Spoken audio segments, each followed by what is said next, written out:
Hey, everybody. Hope everybody's all right. We are live. Sure, everything's all right. This is good. This is good. Okay. One more light, maybe. Here. And here. Which are not directed in my fist. It has to be in my face. Here we go. And, there we go.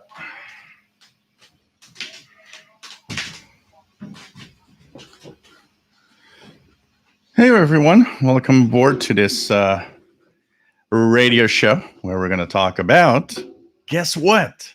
Something called radio. You know, that old technology from, the old days. Well, tonight we're going to talk about radio. I've got, so I couldn't resist, even though I will have to probably dismantle it. I installed a multi-coupler on the end of the desk with the MLA30. Right now, I got 4 radios running.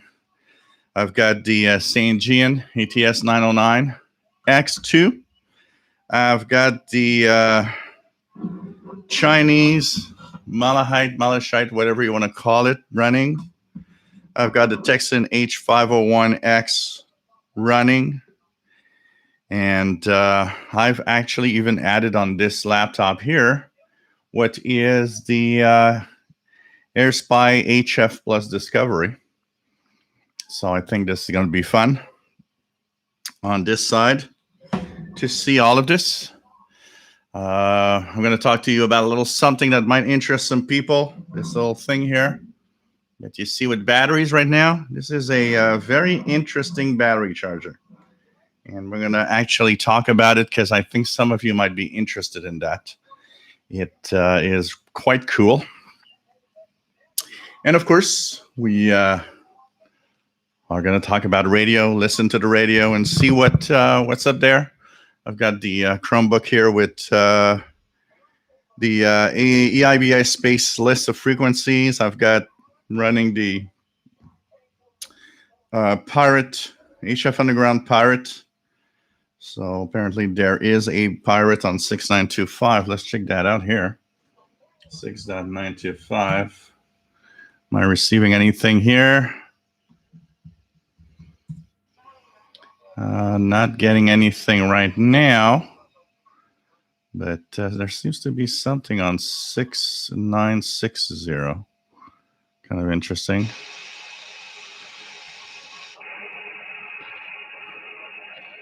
Maybe more interference than anything else. So I'll be checking that out anyways. So welcome aboard. My name is Gilles. I'm located in Montreal, Quebec, Canada, and we are live talking about radio. We, of course, are live twice a week on Wednesday in North America at 8 p.m. Eastern. That's Thursday for the rest of the world at 0 hours UTC. And Saturday at 4 p.m. Eastern. That's 20 hours Universal Time. We talk about radio. And today was a rainy day, but it's kind of just slightly warm. So it's like the rain made a lot of humidity. And even though outside it's like 19.5, yeah, the impression is like 25. You sweat just moving. And it's not really that warm. It's really the high humidity, 80% humidity here on the weather station there.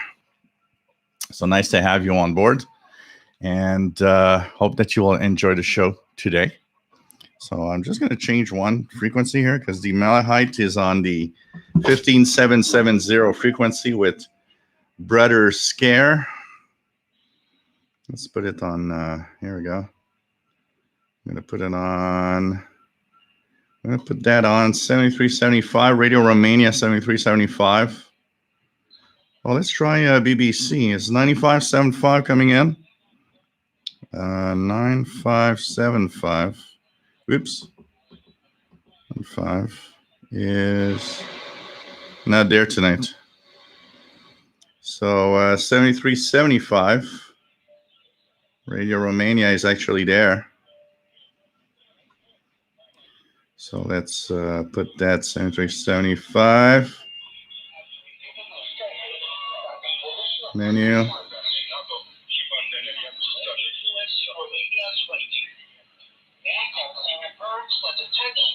Radio Romania.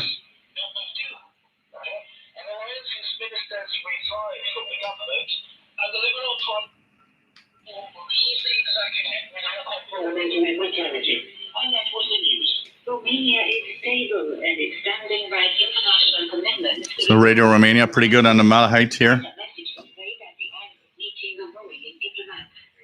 7375 kilohertz. Radio Romania International English language broadcast right now. Pretty good. So anyways, we're going to check that out and tune a little bit of the bands tonight. Talk about radio, talk about the charger. Hope that, and I got an interesting question over email also. So we're going to talk about that. And before I forget, because I always forget, let's check out what is on email, if anybody said hello. And on email, we have Richard Limke. Nice to have you on board, my friend from Alberta. Says, have a great show. Warm, pleasant 22 in St. Albert. Cool. Advanced polls next. Are you voting? Yes, I'll be voting Friday. Friday, I think they're on. How are you? My mind is already made. And all I hope is still minority government. I don't care who wins. Let's keep it minority. Nobody deserves any of our votes right now. It's crazy. So minority government actually works great for the population because they pass all the laws that we really want. And thank you very much, Richard, for saying hello by email. And we'll have a question, an interesting question, by Jeffrey that had a question last week, actually. And it's very interesting because it's, you know, it shows the complexity of shortwave propagation, actually. So, and by the way, I'm going to take a sip vodka and cranberry juice. Cheers. And if I seem to be looking up there, it's because the chat room is on that big screen there. So sometimes I'll be looking up to the god of the radios, which is all of you guys in the chat room. And there is a chat room. If anybody is likes the show, wants to participate, if you have a Gmail, you can participate in the live show. And of course, there's a Facebook group where everybody has a lot of fun, and we're having tons of fun there. People are sharing what they're listening to. They're sharing their radios and antennas and what they find generally that could help others. And it's a lot of fun, and it's a very good place to be, very safe place to be, where people respect each other. Official SWL channel is the name, it's the same name as the channel here. And hope that you'll enjoy the show tonight. So, Bobby Burgess, WA5107 SWL in Morgan City, Louisiana. Randall Klontz from the Chicago area. Robert Cross, nice to have you on board. Says, everyone, I'm allowed to be blue in the chat. Why not? Here we go, Robert. You've been here for quite a while. And here you go. We've added you to the moderators, Robert. Welcome aboard. James Farley, nice to have you on board from New Jersey. Jerry X, nice to have you here. The Blind Picker, nice to have you on board. Rob W0RAB in Connecticut. Joe in Newmarket, Virginia, nice to have you on board. Rufus Newt, nice to have you here from the Laurentian Valley, Ontario. We have, Joe Rotman from the Chicago area. Mark Cope, nice to have you here. WA5153 SWL from Dallas, Texas. Shelley, nice to have you on board from South Central Pennsylvania. Mike Jam, nice to have you here from New Hampshire. Rufus says, nice to see the wide range of viewers, people from everywhere. Oh, totally. It's really cool for that. I've, every week I'm amazed at the number of people showing up from everywhere around the world. It's definitely cool. John, nice to have you on board. Eyebrawler, nice to have you here from Northeast Arkansas. Dean, nice to have you here. Dean is from Georgia. Dennis, nice to have you here from Southern Illinois, WA9326SWL. Mobile Armored Strike Command, nice to have you on board from Boulder Hill. Christian Marcoux, salut. Welcome aboard from North Bay, Ontario. Getting new hearing aids tomorrow. Cool. Hope that they work out fine and they work out great for you, my friend. Dean is in Southwest Virginia. What do we have? Dean Watson from Southwest Virginia. Dean Ince is from Georgia. Jay Watterson 69, nice to have you on board, my friend. Northern Dawn, nice to have you on board. Sock Malahide clone for $20 on AliExpress. Wow. What else do we have? Mobile Armored Strike Command says, greetings to director, producer, Mr. Paul, and to the rest of the frequency chasers online. Mad Radio DXer, nice to have you on board from the UK early morning. Rick, nice to have you on board from Milwaukee. Northern Dawn, nice to have you on board from Europe. Brad, nice to have you here. VT Radio, Paul, nice to have you on board from Vermont, Northern Vermont, AA1SU. And says we just had a good old-fashioned thunderstorm. So here we had rain all day. It was pretty much gray, rainy, kind of cold, cool. You know, it felt like we really felt like fall this today. I guess it's kind of an early look at what's going to happen. But hey, you know what?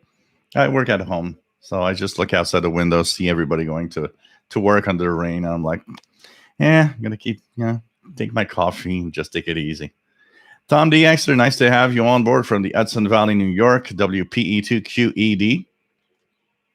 Paul, nice to have you on board from Southwest Michigan. Tony from Hamilton, New Zealand. Nice to have you here from the other side of the world. Thomas Olson, nice to have you on board. Very nice day in Baltimore. And Radio Romania coming in here too. Cool.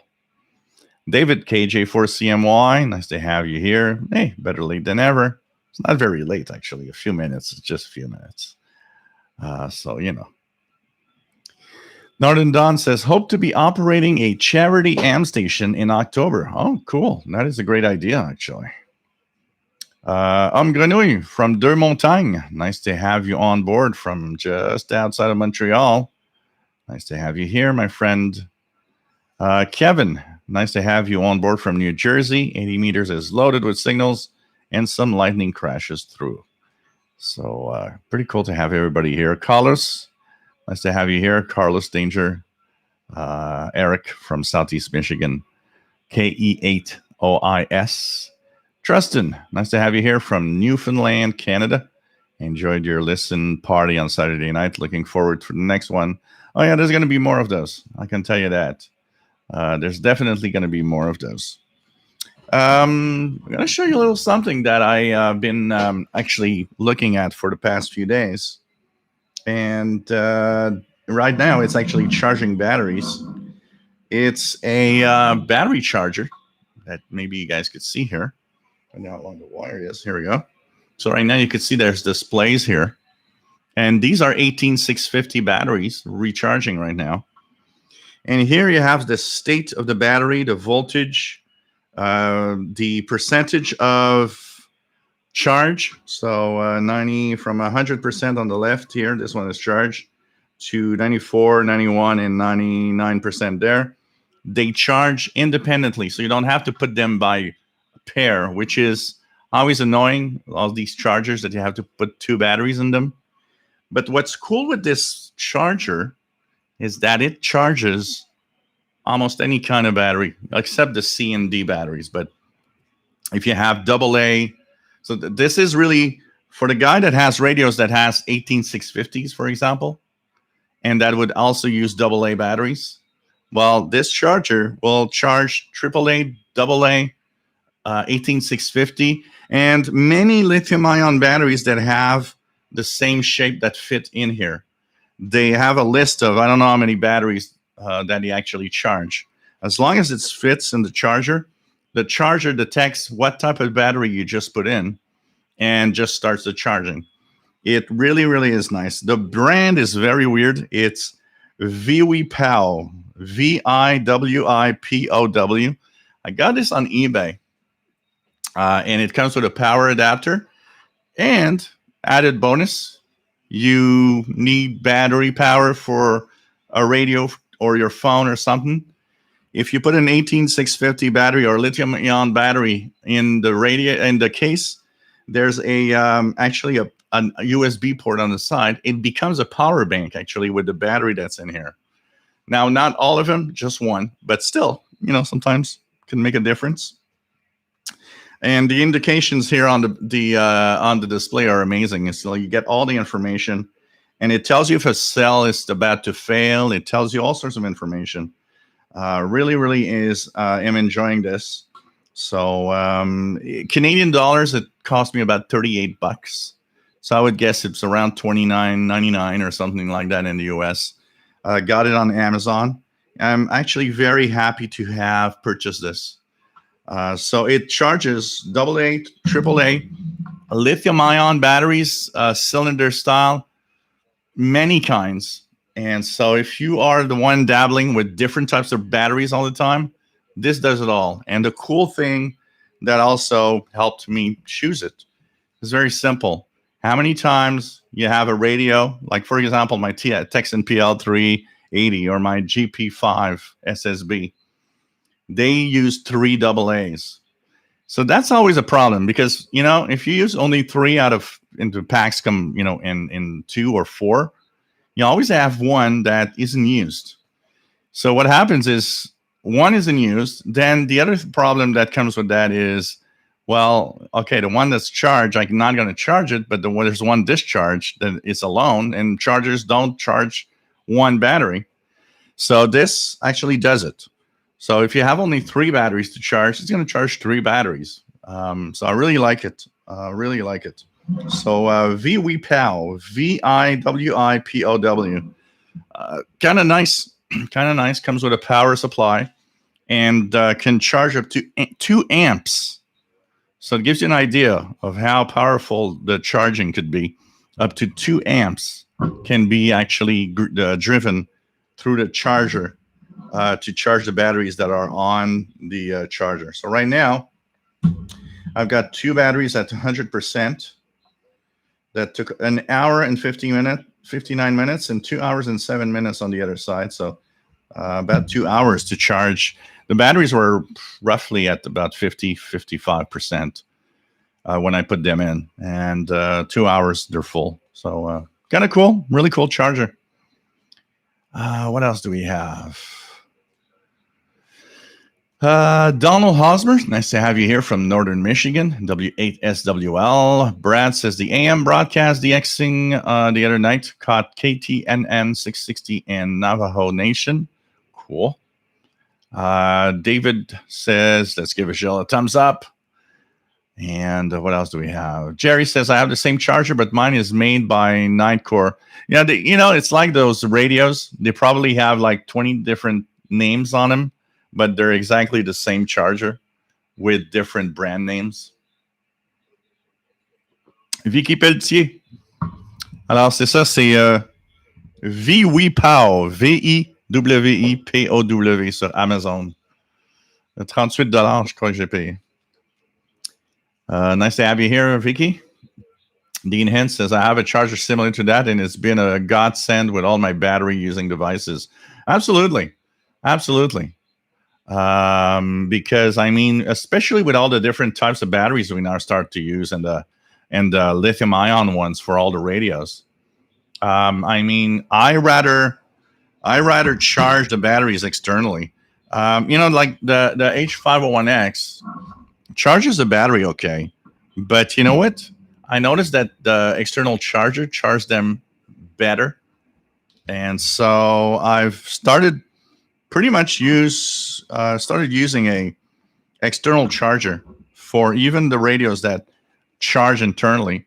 It's faster, and they seem to charge even better, actually. So it's pretty cool. What else do we have? Dennis says, I love it when he talks French. Ron Seal, nice to have you on board. João Carlos from Portugal, nice to have you on board. Glenn Zeckman from Tennessee, nice to have you here. Mobile Hammer Strike Command builds his own chargers. That's cool. That's cool, and it's a lot of fun. So I'm going to, by the way, for those that don't know in English, that means frogman. And he just bought a Texan PL368. Was skeptical about the internal battery, but it seems good. No, it's very surprising.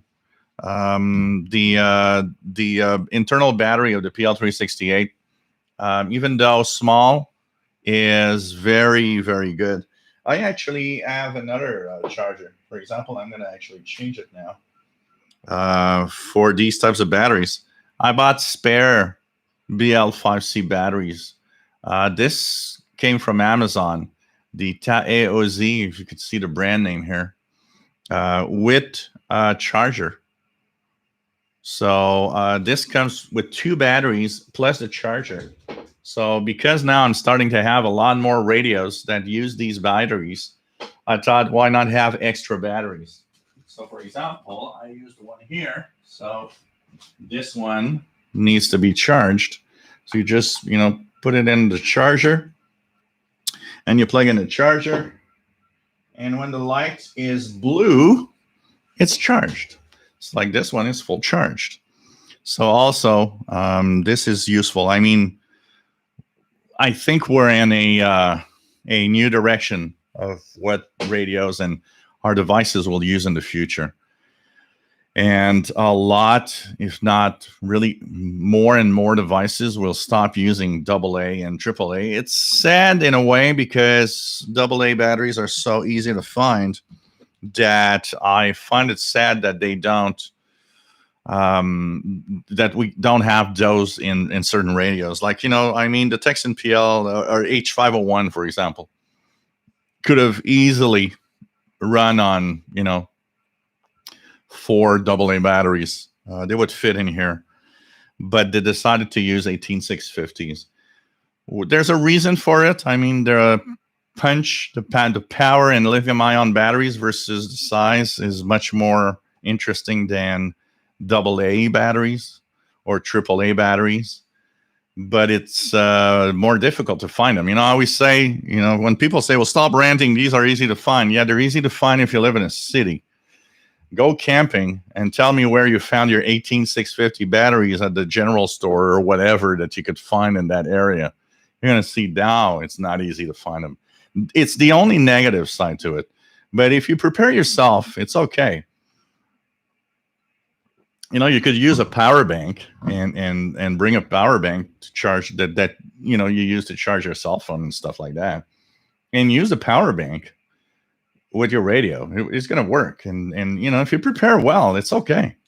There's no problem there. But it's not that these batteries are not as easy as AA batteries to find. But I'm prepared. I've got at least 5 or 6 BL5Cs. I've got, what radios do I have with BL5Cs? I've got a PL368, the Texan PL330, I think, and the Radioal R108. So I've got 3 radios that use the BL5C right now, and I've got a total of 5 batteries. So depending on the radio I use, I do have some spare, which is always useful. And for the 18650, I've got at least 4 radios. I've got a Reticus that uses a 18650, the Texan H501, the Texan PL990X, and I do think I got something else that has 18650 in it. So 4 radios, but I have a total of 18650 batteries right now. So I got some spare, like the ones here that are charging. So, having spares, I think, is important with these things. And because these radios have standard, micro or mini USB ports, a battery pack or a bank like I got here. So this one is powering the malachite right now. This one is a solar one. It's very heavy. This one is like 25,000 milliamp hour, and it has a solar cell on top that works quite well actually. A full day in the sun, it charges maybe about half the power bank. It's not full, but it actually gives you some juice if you forgot to charge it. And this is a nice add-on. I'm powering the malachite with it. It actually works great with the malachite, the modifications I made on the malachite. So I can power this malachite clone for a full day, and I still have battery left. So this is the fun part also about it, and it's all of I kind of like to play with it and have a little bit of fun on that. So battery power is our life. I mean, with radios and a lot of what we do is listening also is requires that we use batteries. And I get that question all the time. Well, why can't I use my shortwave radio just plugged in on the outlet? And the question is always the same. It's like, it's not going to work. It's not going to work. You're going to have a lot of noise. I'm just going to do a little something here in the background. Kind of, how do we put some color in the background? Let's be creative here. Here we go. Is that nice? Green? What color is nice? Red? I don't know. Just here you go. I'll put it blue. So makes it a little more, makes me a little better here, and doesn't oversaturate the background. So yep, this is my I got a second desk, by the way. I told you guys, I think, that I got my second desk that I truly love. This desk is amazingly cool. This is the desk I was talking about on that I purchased on Amazon. I think it was 128 Canadian dollars. Very nice metal frame with the wooden top, and literally takes 15 minutes to build. So this is really, really nice. I got a second one. It's going to go on that side here because I'm going to be doing stuff and changing stuff there. So I think this is going to be kind of cool to as I reorganize. Still some unknowns and some little things that are not right, but things are getting better because we've had some news from the landlord about some changes coming up that are going to be kind of interesting. So hopefully in the next month, this is going to be built the way I want. In the next month also, I'll be removing that huge air conditioning there that you guys, if you don't see it, which is the main air conditioning that I've been using here. That thing is so powerful that it actually works great. At the same time, it creates an enormous amount of noise. And now that, we're going into cooler weather, I'm going to wait a few weeks, but that thing's going to be stored for the winter. So, things slowly coming to normal. We're working on changing stuff here. I decided. So if you guys remember, on that side, I had the big screen TV. That's where I was doing my shows all the time. And that side is now going to be retro gaming side. I will actually take that big desk and I'll put my Commodore 128, my Amiga 500, and my Atari 1040 ST, one next to each other. And they will be plugged through I've got a switch box to switch between devices. They're going to be plugged on that 50-inch TV on that side. If everything works well and if it seems to work well, I have my projector, which might be used on the wall here. So, for example, if I want to display the RSPDX, I might be using the projector and project the RSPDX on this wall, which will be very white, not blue like it is now. Because it's not just blue because of the light. It is actually blue. I painted this light blue when I arrived here in 2000. And yes, it has not been painted since. So it's time to paint. So this is going to be the wall where I am going to project with the projector, different things, radio related in the live shows. And actually, this is a setup, but there's going to be a setup there. So depending on the show, I'm going to alternate what side I'm going to be. Sometimes I'll be where the big screen is with the computers, the retro computers. Sometimes I'll be here. Sometimes I'll be there. Here, I like it because I see out the window. This is something, there are things that we are, we start off with when we listen to the radio or do something. When I started off listening to the radio in 1982 with my good old Realistic DX100, because I needed an access for an outdoor wire, I always was in the living room next to the big patio doors we had where the balcony was. And that was fun because when you listen to the radio, it's cool to watch what's happening outside, especially in the winter. There's something about, winter snowstorms outside your window and shortwave listening that, I don't know, for me, as maybe it's because, of some of the memories when I was young. I don't know. But the fact that I am next to my window and that I can actually look outside while I'm doing YouTube videos, because this will be mainly my YouTube video spot, including radio videos, because it's a nice desk. It's going to make really nice videos with, the wooden top. And this is where I'm going to make the videos. So I've got a microphone here, but I got the other microphone here. So, this is really turning into a YouTube studio and a recording studio, actually, which is really cool. I don't have my headset right now because I thought, I'm not going to wear my headset. I don't need to hear myself really. And I know that the levels are pretty good because I've made videos all day today. So I know this is going to be, I think, a fun thing. And actually, it's giving me kind of a positive vibe. One of the things that happens, and I think everybody, it's like that for everybody.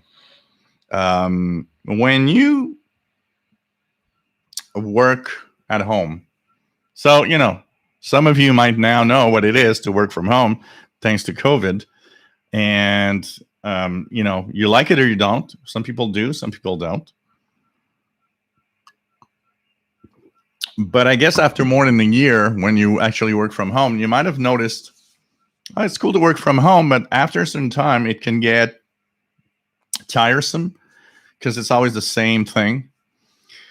And I remember reading an article about how some people have a hard time because that separation from home and work, which is another building, is important for them to make a really big difference. So that also means that, home and your work needs to have a different feel. And there is definitely a different feel now that I'm playing around with all of this. For a long time, it's been the same, and it was getting tiresome. I was not having the drive I had because it was like, it's always the same thing. But now with everything changed like I'm doing right now and all the things that are going to come in the next weeks and months, what's cool is I actually find myself in a moment where the rest of the house is home, and this is my office YouTube studio, and they feel so different now that it's probably a little bit more like going to work somewhere else, even though I'm in the same apartment. And it's refreshing and it feels good. I have more fun doing this right now with the changes and when everything looking different, and even more differences coming up in the near future. So part of it was, because of a major problem happening here. But once, I started dismantling everything, which was a huge job and was not a fun job at first. Now I look at it and I actually am thinking and am happy thinking of everything I will be able to do to make this place a cool place to work, a cool place to do live shows, and kind of refreshing at the same time. It's kind of cool, and you need that from time to time. It's like, and that's why we paint. That's why we change our, we change our furniture. That's why we do different things over time. Why? Because it just feels different. It feels new. It's taking our home, and even if it's living in the same place, it just feels like a new place. It's like if we've moved to a new apartment. I kind of like it because I had that feel. What you guys don't, there's a lot of things that happened that made me arrive here in 2000. But I remember when I got here in 2000, for the first time in my life, I set up my office, and you guys that have been following me for a while remember the big corner desk that was here. That was my brand new office. I was starting my tech jobs. And what's interesting in there is it felt good. It was as if my brand new life, because before that was rough. The reasons behind a lot of things in the past were rough. When I lived before here, I lived with my mom because she had divorced. It was super complicated. And a lot of my, there's some great memories with my dad, but there's also some really dark moments. And so I moved from, home to moving to another place with my mom because alone she couldn't, do anything alone. She was totally paralyzed at life outside and not having anybody to help. So I was the guy to help. So when we, I got a air just here, just at a good spot that is like annoying. Okay. So when we moved from when I was young to the last place before here, moved with my mom, and it's as if it was a different thing, but it was rough. My dad was super, super frustrated with me also because he knew that part of the reason it happened was me. And it's as if moving to that new place was not like a new place. I was still stuck in the life that was before, but in a different place. And so when I moved here, what was cool is that finally I was alone. Finally, it was my place. Finally, it was something cool. And so in 2000, when I built this place and I had my corner desk and everything, I remember I sat down here exactly at this corner at my corner desk. Back then, I had a big desktop gaming computer. And I remember I looked outside. I saw the trees. I saw the sun was setting through the trees. And I thought, this is a beautiful place to live. I'm so happy to be here. And so, that feel was there for a long time. And then I had my tech duties and everything, and life was great. But like everything in life, when you've lived 20 years at the same place, it kind of wears off. You're not going to be like the first day every day. You're going to be like the first day for a while, but then you lose that feeling. It's going to be that standard, everyday life that doesn't change. And you get, to a point where it's like it even gets boring. So for the first time in 20 years, actually, I am here kind of energized at that new feel again for some reason. And I think I needed that also for another reason. The corner desk here had adds a lot of big memories in here. But mainly when I moved here in 2000, one of the things that my sister and I would do, we would play adventure games together. And when I had my corner desk, my gaming computer, you guys remember back in 2000, we were using, at first we were using ICQ for chatting. Then we were using MSN Messenger for chatting. And we would play games. And so what we would do, it was funny because when I had time, I would log into ICQ or MSN Messenger, and what we would do is I would see her online and say, "Oh, okay, how about we had different, like we had tons of games. We would actually buy games together, and what I would do is we would buy the same games half and half, and I would make a copy for myself. I'd give her the original with the box, and we would play the same game. So I was like, okay, how about we play that new game, of Sherlock Holmes? And so she would like, okay, we start that game tonight. And we would put timings. So it was like, okay, it's 9 p.m. How about we play until 11 p.m. each on our side? And at 11 p.m. we come back on MSN Messenger and we share, what we think of the game and if we're stuck somewhere and what we've seen and so on. And that was man, so cool. So cool. So for many years, that was the thing until my sister passed away. And when my sister passed away in 2011, I couldn't play an adventure game. I was unable to play a game on my computer. Something was so broken that I just couldn't do it. And it took many years before I started playing again. And I started now playing again. I bought a gaming laptop for it. And, my other sister was always telling me, well, she would like you to continue playing adventure games and think of her. I was like, yeah, but something was totally broken. For me, it was impossible. I couldn't go and play a game. It was too weird. And about 3 years ago, I started playing again. And now I'm playing again. I started a new game now, which yesterday evening, which is really, really nice. And it's called, I always forget the name. It's an interesting type of game. It's, oh man, what was the name? Psychonauts.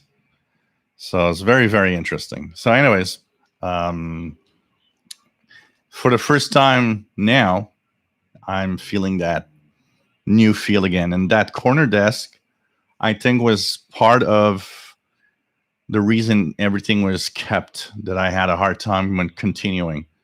The corner desk that I had here was all the memories of that were in there. So when I would sit down to the corner desk, there was something strange.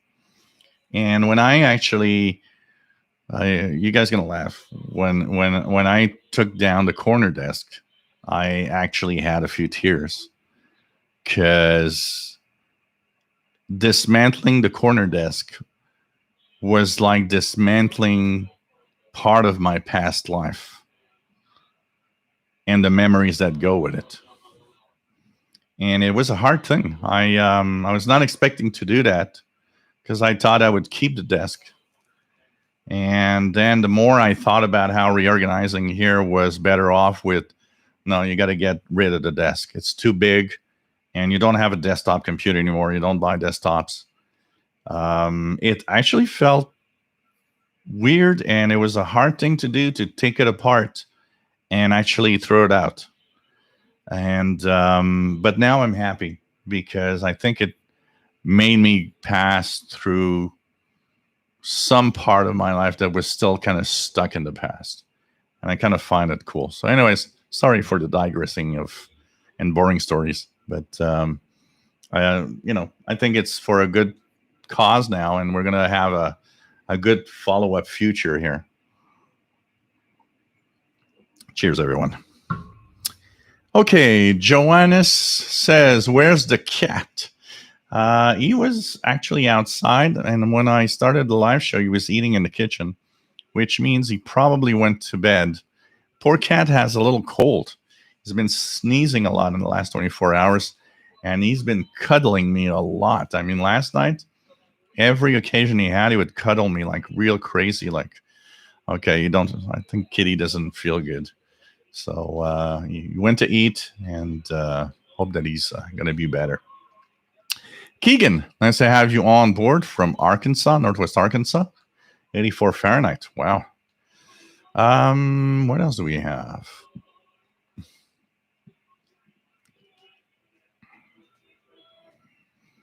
What else do we have? Let's check it out here. So Donald Hosmer says he got the same charger, spare batteries. Cool. Pretty cool. Thomas Alston says bought one of the POWs, works great, as you say. Yeah, pretty amazing. I was a little skeptical at first. I looked at the details and I looked at the charger itself. And, it's on Amazon. If you don't like it, it's so easy to return. I thought, okay, I'm going to get one. I thought the idea of charging any type of battery was absolutely fantastic. It's like you don't have to search. I don't have to dig in my boxes to find my AA charger and dig in the boxes to find my 18650 charger. And it's like, no, this does it all. Actually, I didn't see any that were bigger than that, because if I had seen one that has 8 ports rather than just 4, I would have bought the 8 port to make sure I got enough space to charge as many batteries as I need. But 4 isn't too bad, actually. Mobile Armor Strike Command, the Radio D808 or R108, or Radio R108, you mean, probably. The battery came with it, was starting to have a bulge forming, so I removed it. It appears that the gas barrier was breaking down. Oh, that's sad. All right, 61, nice to have you on board from New England, N1IWJ. The Radio R108. Yeah, these batteries, lithium-ion batteries are so freaking delicate in the way they built them. And they pack a huge amount of power in such a small package. So if, anything happens to them, they just burst. Yogi Man, nice to have you on board, Yogi. Tom Bibish says he's retired. Congratulations. That's another, you're going to have to find, to take that time you have on your hands now and do radio. I mean, come on. It's the time to radio like crazy. Nice to have you on board from Monclova. Keegan says tried his new Ethon Elite Field over the weekend. So far, so good. Pretty good. Mad Reader DXer says I like the blue. Yeah, kind of. That's a nice color.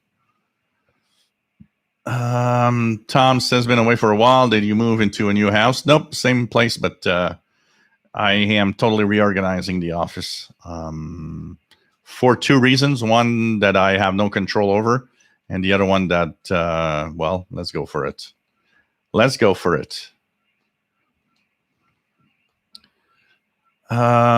else do we have?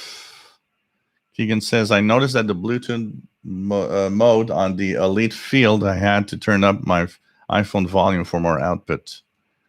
So, Mad Reader DXer says, I look forward for the new retro gaming setup. Yep. Sometimes I wonder if I shouldn't reactivate my old computer museum channel. But at the same time, I'm thinking of all the time that it takes just for the ad channels I have right now it's pretty crazy, Oui, Vicky, absolument. Ça va être cool. Ça va être intéressant de voir ce réaménagement à l'intérieur. Federico, what kind of radio do I need to listen? What's transmitting needs to be an SSB receiver. Well, I'm not transmitting, so if you want to listen to the shortwave band, just an XH data D808. It depends on how much money you want to spend, honestly, on a radio. But SSB definitely adds more to your to the fun. Roshi, do you guys think online shortwave accurate? What do you mean by online shortwave exactly? Dennis says really nice YouTube studio. Yeah, that's what I want to do. So this is gonna get out. I'm gonna have another one of those desks on that side, and it's still work in progress. You know what?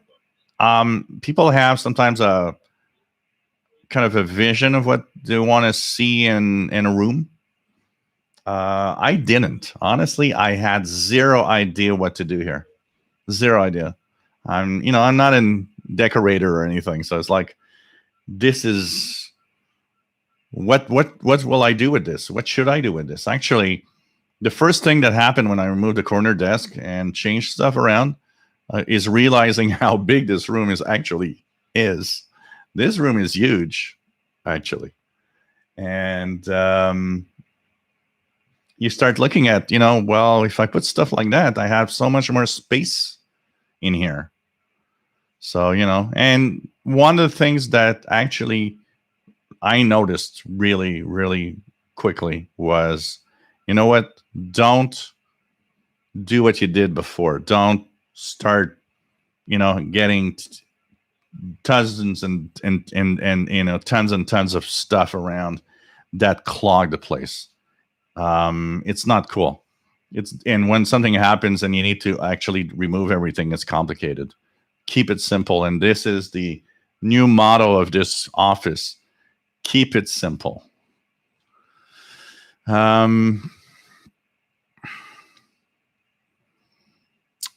Says work is making me go back downtown after 18 months. So I used the long bus ride to listen to the radio. Cool.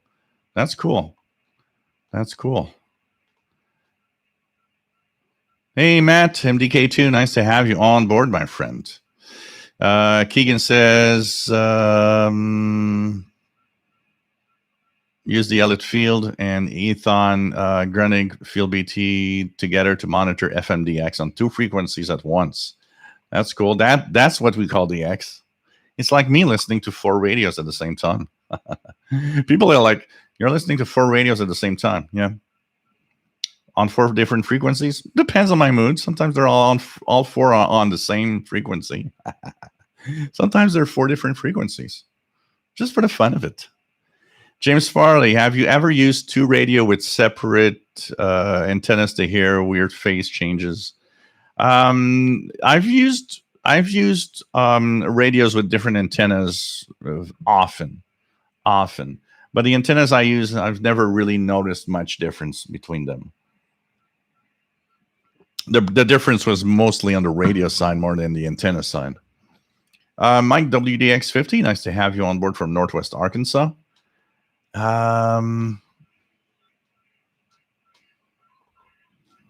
Mike Jam, you're a great son for helping your mom. Yeah, it had to be done, I can tell you. It was hell on earth for my mom before all of that happened. Dennis, Northwest Arkansas, well represented again. Yeah, it's like Massachusetts when we start getting all the guys from Massachusetts, and you're like, oh God, there's so many people in Massachusetts. It's like, what, the shortwave capital of the world? David, KJ4CMY, we lived over 23 years in one house. Had to leave the big city to a smaller one. Made life good. Yeah, Christian Marcoux, ICQ, long time ago. You guys remember that?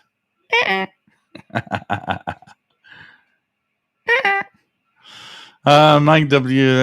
Dan, nice to have you on board from Ohio and AWJZ. Keegan says, I've lived in my current house with my dad, W9JEF, for 24 years. ICQ, yeah. Madrio DXer, ICQ, IRC, MSN Messenger, the good old days before Discord. Yeah, ICQ is with my sister first. I gave her my first computer. So my sister always was curious of everything. And back in the late 90s, she was in a spot where she didn't have a lot of money. And I purchased a new computer. I had a really good job, even though it was boring, in the late 90s. And I got it. I was preparing for my way out to be a tech guy, so I purchased a brand new HP computer that I still remember that when I went to buy it, I got out of there and it cost $2,663. Exactly. And I still remember the price tag. It was like, dang, that is so expensive for a computer, an HP computer. So I had my Windows, it was the Windows 98 on it, I think, which was still, was still in back in 98, 99. So I told her, I said, look, I know you don't have that much money, but I know that you can spare enough to buy yourself a dial-up internet connection. And she said, and I showed her a few places with prices, and I said, look, at that price, I think you can, And she said, yeah, I can pay that. That's okay. You pay yourself an internet connection. I give you my old computer that still is pretty powerful for an old computer. So you're going to have it for at least a couple of years. And she took my computer and she was super happy. I mean, she wanted for such a long time to learn about what the internet was and everything. And I said, well, it's yours. And I got myself the HP computer. Then I got a gaming machine, which was even better. But and every time I would change computer, I would give her my older computer, which was, because I paid really high price for it, it always was a pretty good computer, even after a couple of years. So she was getting my older computers. And when I was a tech guy, I got computers from clients that didn't want some computers that they had lying around. So now I had tons of computers I didn't know what to do with. And it was so funny because my sister got a computer. Then in 2001-ish, my brother got a computer because of me. And my other sister got a computer because of me. They all had computers because I had computers that were like, when you're a tech guy, people give you their old computers. And some of them are not that old, actually. So it's like, yeah, what am I going to do with it? And, it's a great way to recycle them. Give them to somebody that doesn't have one. So anyways, good old days. Brian Jackson, nice to have you on board from Mount Vernon, New York. Like to know, do you listen to Longwave up in Canada to voice speaking stations? So here, what I listen to mostly in Longwave are the non-directional beacons. I do not receive. So what's this? Well, my my radio, my Chinese Malachite was on 7305, which had no signal. Vatican Radio. 7305 in Portuguese. Coming in quite well on the Malachite, actually, with the MLA30. So, yeah, I don't receive Longwave, any European or broadcast or anything. So it's mostly non-directional beacons here, stuff like that. And on the upper part, where's the more like the medium wave, some NAVTEX digital transmissions. Mike WDX50 used IRC to download boatloads of MP3s. Yeah, that's where that was what we would do before Napster appeared.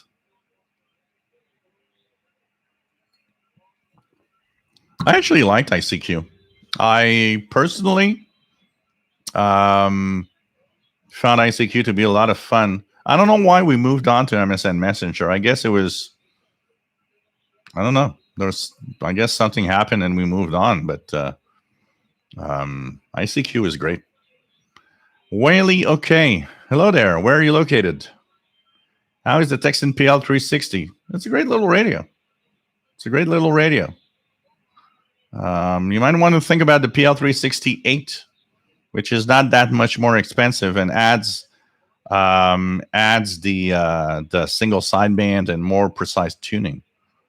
So, Mike WDX50 enjoyed ICQ, but when I found Excite Chat, Virtual Places, which had a cool trivia room. Yeah, these were the kind of things that was kind of cool. RJDA Dakota, nice to have you on board. Umganu has the PL368 and loves it. It's a great radio. Honestly, it's really a great radio. For sure.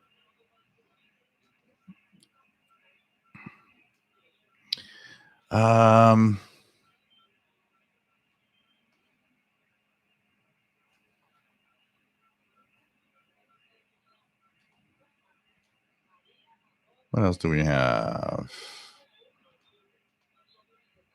So you bought a PL360, you're gonna have a great radio. It's just it doesn't have single sideband, but it's a great little radio. You're gonna have fun with that for sure. And then Lyndon Price says, totally get it about the desk. Yeah, you never know. Matt says, never boring. Free Saxon, nice to have you on board. Life can be horrible. I know other people can say this or that, and no matter how well-meaning it's meant, you just can't feel it at the time. Yep. What else do we have here? I'd read The Exorcist. For me, it's nothing to laugh about. I am the same. When I see something old I own, it brings back memories. Whaley, okay. What is the best shortwave radio you love? There's a lot of good radios that I have that I love, and lately you guys probably see my love affair. I should sing a Bryan Adams song, like everything I do, I'll do it for you, to the Texan H501X, because that's the one I use all the time. I really, really love this radio. I am in love with the Texan H501X, but I got tons of radios that I love and that I need to get out and use more and make videos with. Like the XH Data D808 is great. The Texan PL368 is a nice radio, nice form factor. The what do you have? I mean, the PL330 is amazing. And it might sound like I'm very negative about it, and people kind of tell me that, well, you're so negative about the St. G and ATS 909X2, but at the same time, I use it regularly. It's a nice radio. It has flaws that shouldn't be there for the price, but I never said it was a bad radio, and that's important to note, honestly. Badger, nice to have you on board from South Australia. Pretty cool. RJD8 Dakota, nice to have you here. Pretty cool. WA0113 is WL.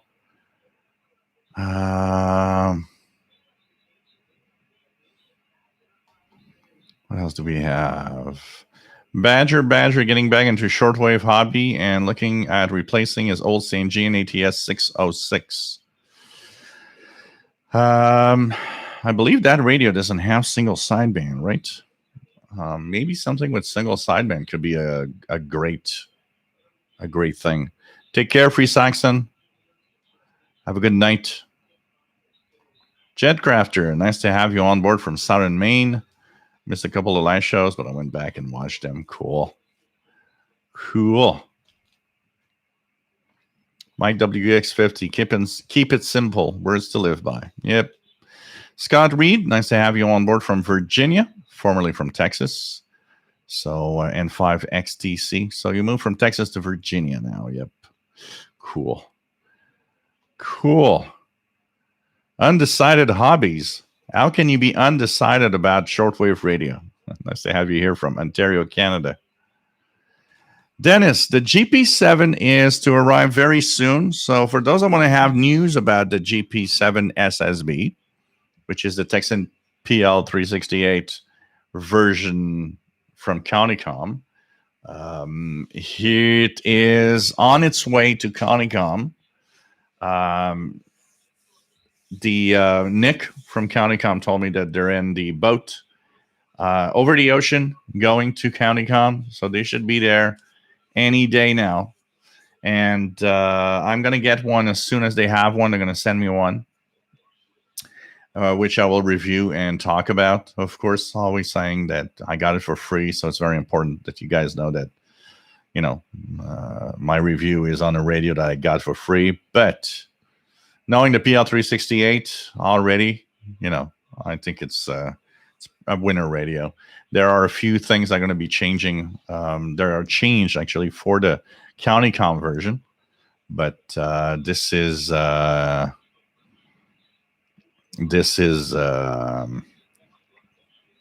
me soon. So I'll let you guys know as soon as they have it in stock. If you guys want to buy the Countycom GP7 SSB, which is the Texan PL368. But from what I hear, sturdier antenna, casing, and we'll see. I actually have the pleasure of, I've been reading the instruction manual for the past month, which I got in advance. So kind of interesting. Tony Pepperoni, really? I'm from Massachusetts and never knew it was a radio capital. Yeah, sometimes the amount of people from Massachusetts here is quite impressive. DB, nice to have you on board from Connecticut. Salut TVDXer, j'espère que ça va bien. Toujours un plaisir de t'avoir parmi nous. Bobby Burgess, chat is broken on YouTube website, so on mobile. Okay, works here, but nice to have you here. Undecided hobbies. I picked up in RSP Duo, works awesome for shortwave. I go to my upper deck and check a 50-foot length of speaker wire across the roof. It is great. All the RSP devices from SDR Player are amazingly good, and it's a lot of fun to play with them. And you use a discount for the higher frequencies. That's perfect. That's a good setup. If you don't have too much noise, that 50-foot of wire is probably doing a pretty good job too. Keegan's got a General Electric AM/FM radio Pete 975F from the late 60s. My dad's aunt gave it to me in 2005 when we visited her in Green Bay. There are things like that we remember. I still remember. I wish I'd had it today. I still remember when I went to. So when I started listening to shortwave in 82, I was 13 years old. My dad and mom would go to my uncle on my dad's side. We're in Quebec City, and I would follow along because it was always fun. They were cool people, and they would prepare all sorts of fun things because they knew I was going to be there. And I would take my DX100 with me, some wire, and I would just, we would go there. I'd set up. I still remember I'd set up in the kitchen where they lived. And I still remember next to their house was a scrapyard. It was full of cars, and it was really a scrapyard, which I always found kind of weird. You would go out on the balcony, and what you would see is a scrapyard. But I remember I would bring my DX100 and listen to short. I was, as a kid, I never was bored anywhere I would go. I mean, when we're kids, what do? If there's nothing to do, we watch TV. And I'm the kind of guy that I would fall asleep wherever. So it's like, you would, even today, at the age that I am, I would be somewhere and the only thing is a brick surface. I tell you, I'm going to be sleeping on that brick surface there. I've never really, of course, a bed is better, but I've always like, this is fine. But he had a little transistor AM radio. It was only AM, and it was brand new. He had purchased it because he wanted to have a little portable radio with him. And I still remember it was like military looking in the way they designed it. And it was military, like, green, dark green. It was powered by a 9-volt battery. So my uncle bought a radio and bought a battery. And he had purchased that at a Kmart, which we didn't have a lot of them here in Montreal, but there were a few places that had them. And he came up to me and said, I got this little AM radio, but it doesn't work. You want it? I'm going to give it. Maybe you know what to do with it to have it working. And don't ask me why. I always had batteries with me everywhere I would go, and I had a 9-volt battery with me. And I just switched the 9-volt battery with the battery I had, and the radio just worked. And I could see on his face that it was like, what? But the battery's new. And I remember it's like, well, I guess the battery was dead already at the store. And I had a little radio, and I could see his face like, dang it. I just gave you a radio that works. But, and I remember I told him, I told my uncle, I said, it's your radio if you want it back. It's just a battery that's dead. It's your radio. And he said, no, it's okay. But the look on his face when I just switched the battery, and it was like, hey, it works. Oh, man. These are things that I wish I would have today. I don't know what happened to that radio. You know what? I actually think, because the more I think about that little portable, I think I left it behind. And I'm actually thinking, because when I think about it, I think I did it on purpose. I used it all weekend. I had fun with it, but it was just AM. So I was more attracted to my DX100, which was shortwave. And if I'm not mistaken, I think when we left on the Sunday afternoon come back to Montreal, I think I left it on the kitchen table, and it was not an accident. I left it there thinking, he's going to be happy. He's going to have a little portable radio. Because I have no souvenir of bringing it to Montreal. I don't have any souvenir of using it here in Montreal where we lived when I was young or anything. And part of me has this souvenir that I think I left it behind intentionally, because it was like, well, with my battery in it, it was like, you're going to have your little radio. You're going to be happy. What else do we have in here? Whoa, I just let's go down. Log 2112, nice to have you on board. What do we have? Let's go down.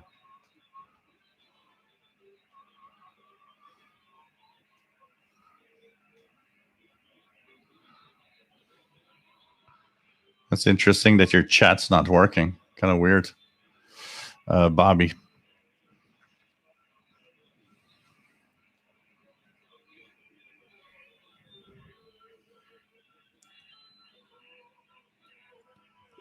Paul says, was into hotline servers for a while with my first Mac, OS 8 or 9. Different servers, different topics.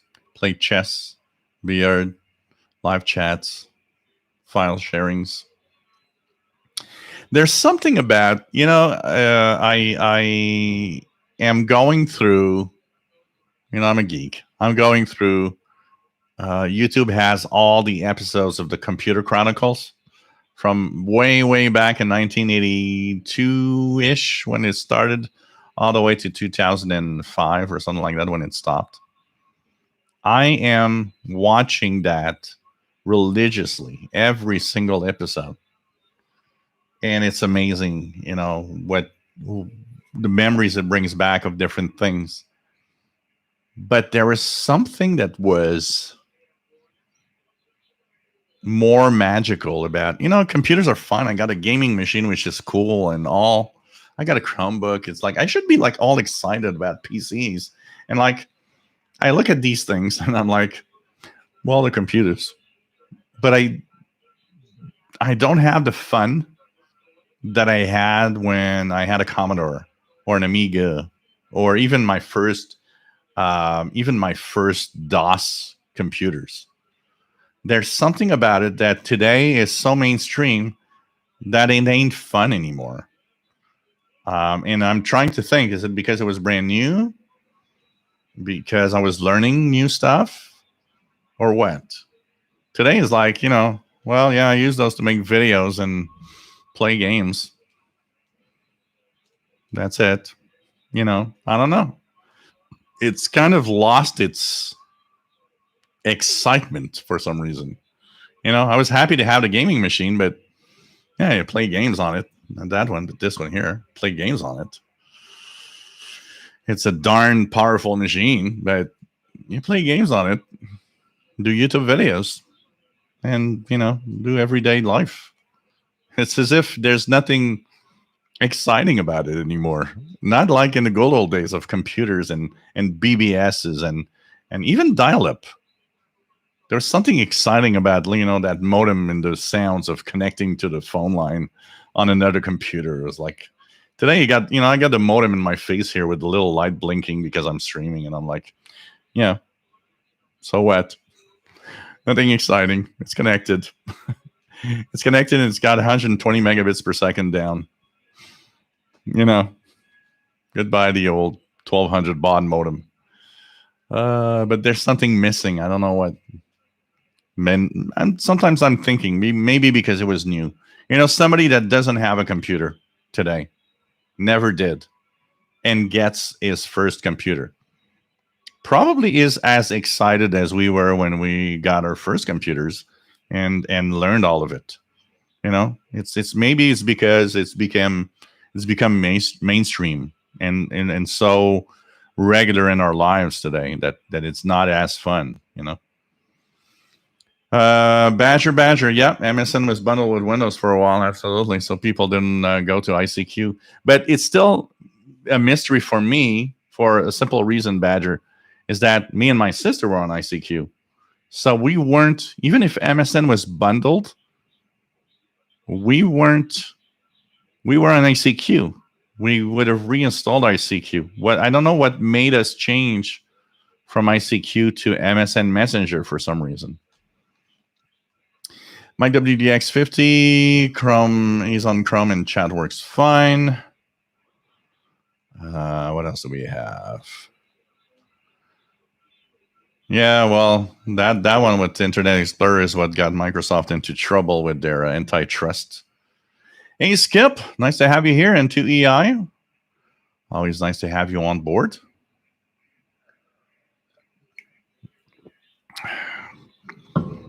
I'm going to SSB allows you to eavesdrop on old dudes chatting.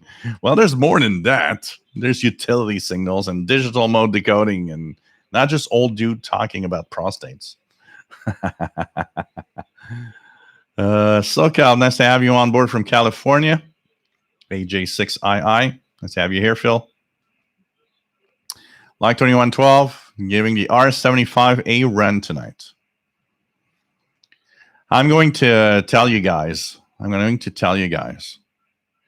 my my little gift that I'm going to do myself.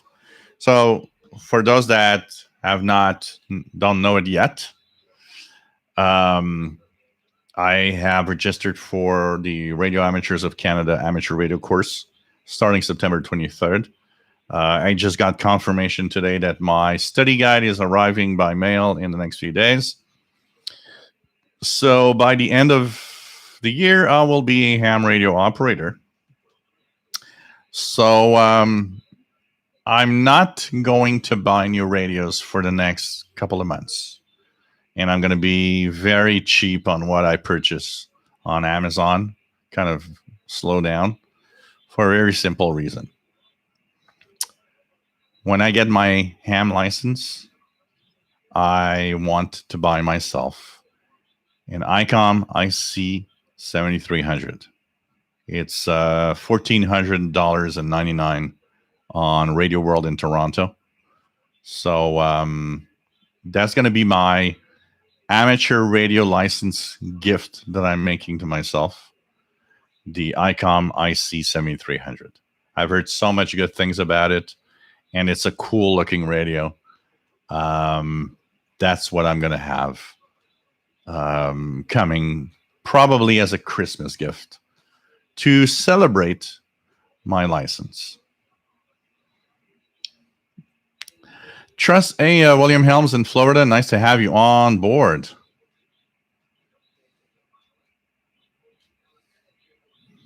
I'm going to know why the knoll towards the stadium. I don't understand. Tristan, nice to have you here. I already said that. ICQ is great, but I think it could send bigger files over MSN. Yeah, there must have been something that made me and my sister go to MSN. I don't know what. I'm going to hear in Quebec. It seems all I hear on Medium Wave DX in ham sometimes is from Massachusetts. Stephen Wood, nice to have you here from Cape Cod. Just got in for a nice meal at a local East Italian bistro. Cool. TVDX, sir, what kind of weather station do you have attached to your window frame? Oh, that's the La Crosse Technology weather station that I have been using for, what, at least a couple of years now. The model number is, if I can read it with my old eyes, because I, of course, cannot read it. So I'm just going to do a little something here. I know it's still available, by the way, at Canadian Tires. And I really like it. It's the, but you got to wait when it's in on sale. Because at Canadian Tires, they sell it for $170. I got it on sale for 70 or $60. So it's the CA 87092 La Crosse Technology weather station. So there's one part that goes outside. So maybe if you've seen when I was doing my live show last Saturday, you might have noticed that my below my loop there was this big white thing, and that was the sensor and the wind sensor for this weather station. So what it does is it sends every 30 seconds a burst of data to give the information on to the weather station here of wind speed, temperature, and so on. I've always been a sucker for these things. I like these. So Stephen had veal parmesan and an ice bottle of Pinot Noir. That sounds good. Wish I was there. I had some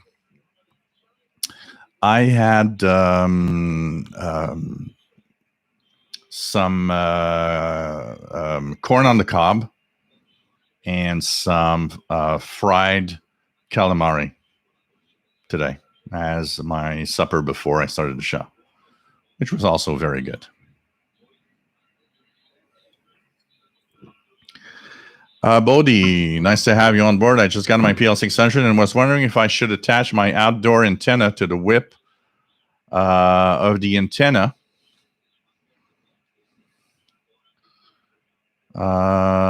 Jack or the antenna jack. Oddly, even heard some debate on this, but I feel like it should obviously be the jack. The jack is the way to go. That definitely is the way to go. If you have the proper connectors and everything, you should use the antenna jack. That's definitely the way to go. In cases where you don't have any of the connectors for that, well, you could, of course, attach it to the telescopic, and it's still going to work. But definitely, the antenna jack is going to be better. Donald Hosmer's ordered a Conicom case for the PL368. Got the zombie green one ordered. Cool. Al, nice to have you here. Did you listen to WR 770 AM in New York when you were DXing? They had a really good overnight programming. I didn't in a little while, but I know that they are going to have 770, and I think also WCBS 880 are going to have a week-long 9/11 special programming coming up. Jason Francis, nice to have you here from Ottawa.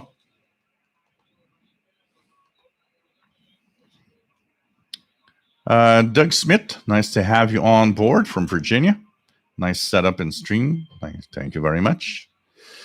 Undecided hobbies. Nothing more fun than sitting up to 4 a.m. getting US robotics dial-up modem to stay connected. Oh, man. I remember getting my own telephone line when I worked my first job because my mom was going crazy that my modem was always online and my sister could not call in to talk with my mom. Oh, God.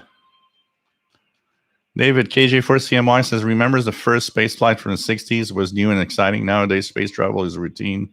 Yeah, it's not necessarily, as you say, I think the same old true for computers nowadays. It's not, we know it's not routine. I mean, even today, look at the SpaceX,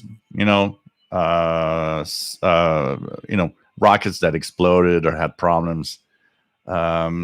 It's obvious that it's still not routine, but I think I'm a big fan of astronomy. To give you an idea, I used to read every single thing about astronomy everywhere. I had telescopes. I recently joined Sky and Telescope, the digital edition, because it's been such a long time since I've read astronomy magazines. It's nice. It's interesting. I'm learning stuff, but that also, I don't know if it's, part of getting older and having gone through so many years of the same thing that you lose a little bit of interest, or I wonder if it's the way they bring us that today that is not as appealing and fun as it could have been. One thing for sure, I look at electronics, although electronics still passion me. I mean, if you build a little circuit board with some electronics on it, I'm still excited. I got the little AM here. Let me check it out. For the simple reason of having fun building. This is my little AM radio that I purchased on Amazon for I don't know, $15. And if I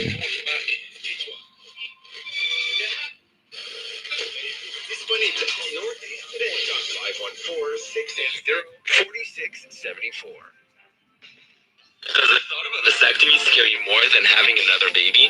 I'm Dr. Elroy Shuker. If you don't know this already,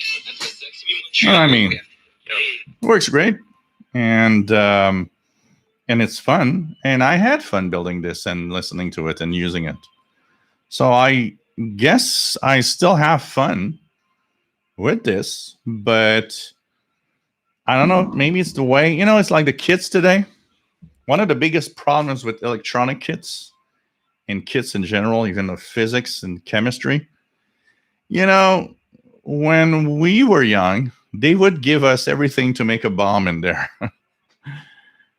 It was normal. We just bought it, and it was cool because we could do all of these really cool experiments with all the chemicals. And today it's like everything is made to make sure that you can't hurt yourself. So they don't want to sell you a kit like I just showed you because you're going to burn yourself with the soldering iron. And so they decided, oh, let's do these snap things so people cannot get hurt or electrocute themselves. And I have to say that I get it. I get that probably somebody somewhere, a kid, burned himself or whatever. But also at the same time, you took out a lot of the fun of what the kits were all about. And I mean, we all went there. We all went through there. You guys even worse. Some of you that had the kits from the 70s and the 60s and the 50s, hey, you built a tube radio you could electrocute yourself with. I mean, literally. Nobody thought about it. They just told you, be careful. Don't touch that. We all did. So we all got electrocuted at least once. But it was fun. We would look at these things and have fun. Today, it's like, yeah, we're going to... so you're going to build an electronic circuit today, but we'll build it in a bubble to make sure you can't touch anything. And look, it works. Yeah, I don't see what's interesting in there. It's like, you know, and there's a lot of the fun of kits and of things that are gone because we're like just too careful. It's like today we can't, you know, the company doesn't want to do it because the company says, you know, if you electrocute yourself, you know, here in Canada, if you have a kit and electrocute yourself, you're going to have, I don't know, $25,000 if you sue. And that's pretty much it. Because here in Canada, it's not like the States. Here in Canada, you can't sue your neighbor for whatever. It doesn't work like that. Here, if you sue your neighbor, the judge is going to look at you and almost laugh. You know, it's like, yeah, well, you know, you walked over a carpet. It's like, yeah, but it was in the middle of the road. Still, you saw it and, you know, it was there. In the U.S., it's like, well, you shouldn't have put that carpet. So $2 million damages because he broke his thumb. It's a very, very different thing in the U.S. and Canada.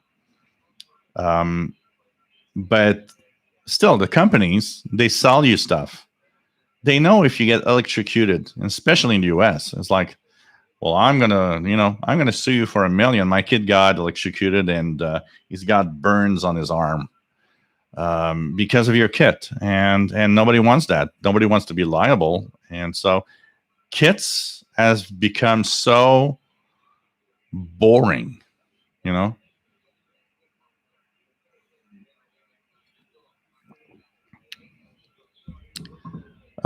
Jim F. from Rhode Island, nice to have you on board.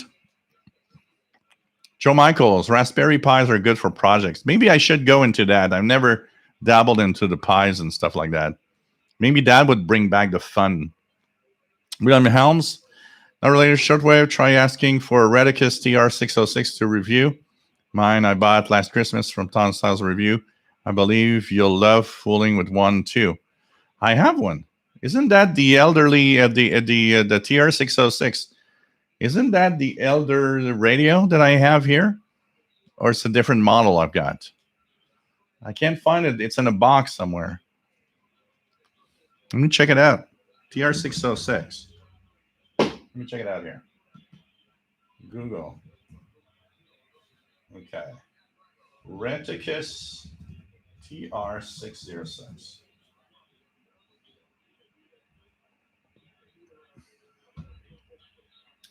Reticus radios. Okay. TR606. PR 604, 602.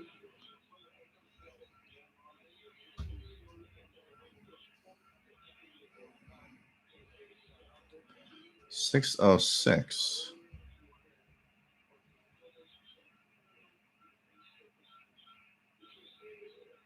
I'm pretty sure that what I got. What was the model number of that thing when I got it? Reticus TR606. Oh no, that's different. Okay. AM, FM, portable radio, voice recorder, built-in. Okay, kind of interesting. Looks cute.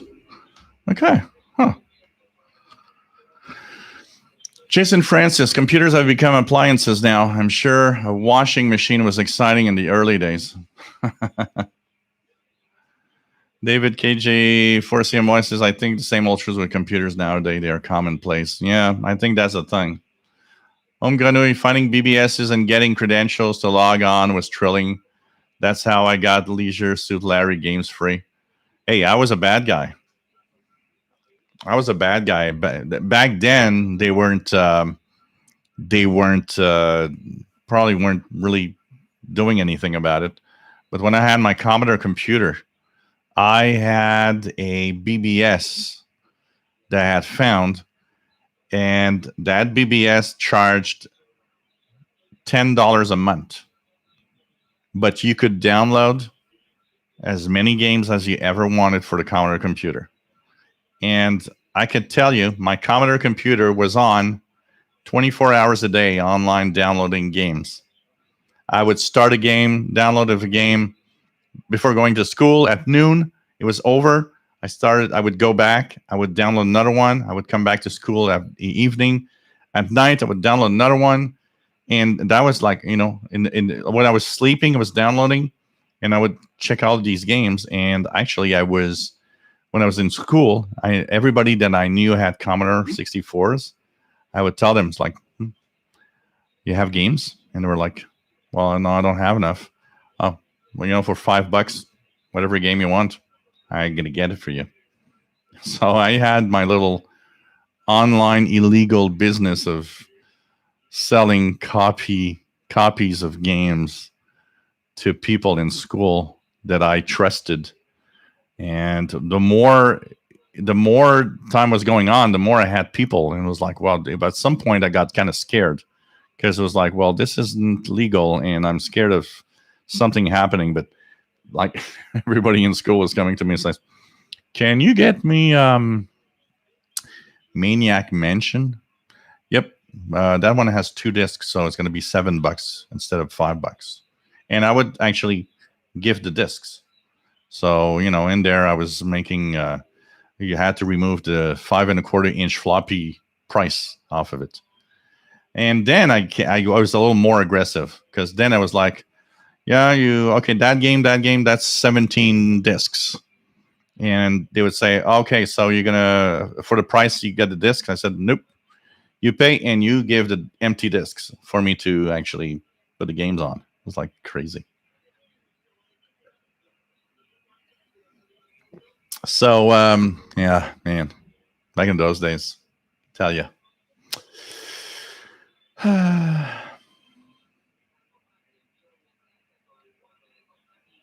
Matt, depending on timing, Microsoft forced a lot of users at time. Drew Bard, what are your thoughts on the rising solar flux index? So that was actually the question that Jeffrey had. So, you guys remember last night I posted, because the day before last night, Monday evening, North America, Radio Thailand was really strong. 15590 was like strongest I've heard in a long time. So yesterday with the solar flux that was even higher, I thought, I'm going to tell everybody in advance, try 15590. And yesterday and even tonight, nothing. So Jeffrey said, I listened and I thought that with the higher solar flux that it should be better. And this is where shortwave radio propagation is such a complex thing, where solar activity is extremely complex. So yesterday I tuned, it wasn't there. But I learned that 2 things happened at around 0 UT today. One was there was a solar flare. That means for half an hour to an hour, it washed out the signals on the sunlit side of Earth, which makes it understandable that, well, Thailand wasn't there anymore. Also, the K index rose to 4 at that time. Radio Thailand, if you don't know, from Thailand, they are sending the signal north. That signal on 15590 goes through the North Pole up to North America. It's the shortest path for sending a signal to North America. And when propagation is good, and when solar flux are high, that just goes through because the North Pole is always in the daytime. Problem is, the North Pole and the poles in general are the most sensitive part of the Earth when something doesn't go right with solar activity or with geomagnetic activity. So they're extremely sensitive to anything or any changes. And you can go from, I heard it, to it's not there anymore in minutes. So that's kind of what's happening. But still, the sun is right now, solar flux is like 101 today. The sun has these really huge sunspots. And it is worth noting because it does enhance propagation when, look at this. I'm pretty sure you guys can even see it on the camera. These spots are huge. Solar flux 101. It technically makes higher frequencies propagate more. But there's also the bad side of solar of sunspots. Solar flares that could come with it, and these big spots are like crackling with little flares. So there's a lot of things that actually can, change that high solar activity and make it uninteresting suddenly because of what's happening. But still, higher frequencies when nothing bad is happening should be there should be propagating. I'm pretty sure at 100 that 10 meters is open, but nobody's going there and chickening out. Of course, on the daytime side of Earth, because it has to be daytime. Christian Marcoux, before ICQ, it was powwow, and it had the capability of drawing live, play tic-tac-toe, and so on. Wow. David says, when I get my license, I have to do a QSO party. Coldwater, nice to have you on board. It's got the 7300. Joe Michaels, is it portable? No, it's a desktop, but I want to have that 7300. I will get that 7300.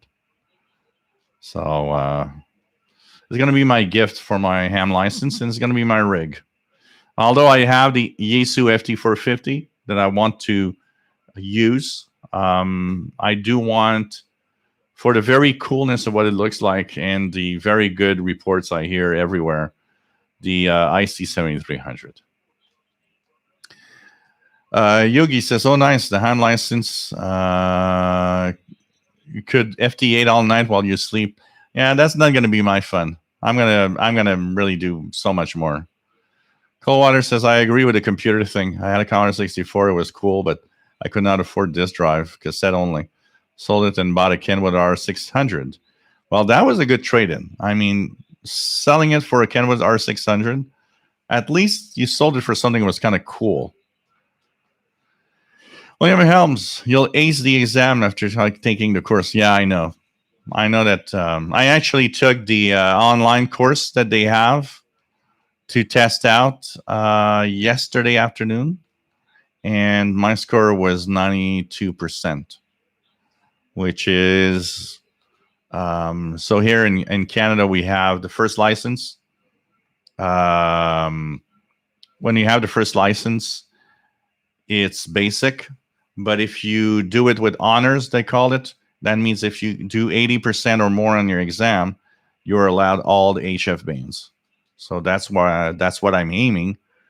Basic with honors, more than 80%. So just doing the test. If I had an examiner said, I don't care about the test, I don't care about the lessons, pass the test in front of me, and if you do good, you're okay, I would do it, honestly.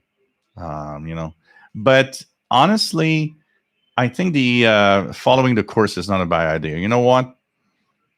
I have knowledge in certain areas that are very good. My electronics is very good. Where my knowledge of ham radio isn't very good, all the regulations that go with ham radio, I think it's not a bad idea for me to learn the regulations properly, make sure that I understand all of it properly. So I think there are things definitely there are things I'm going to learn in there, for sure, for sure.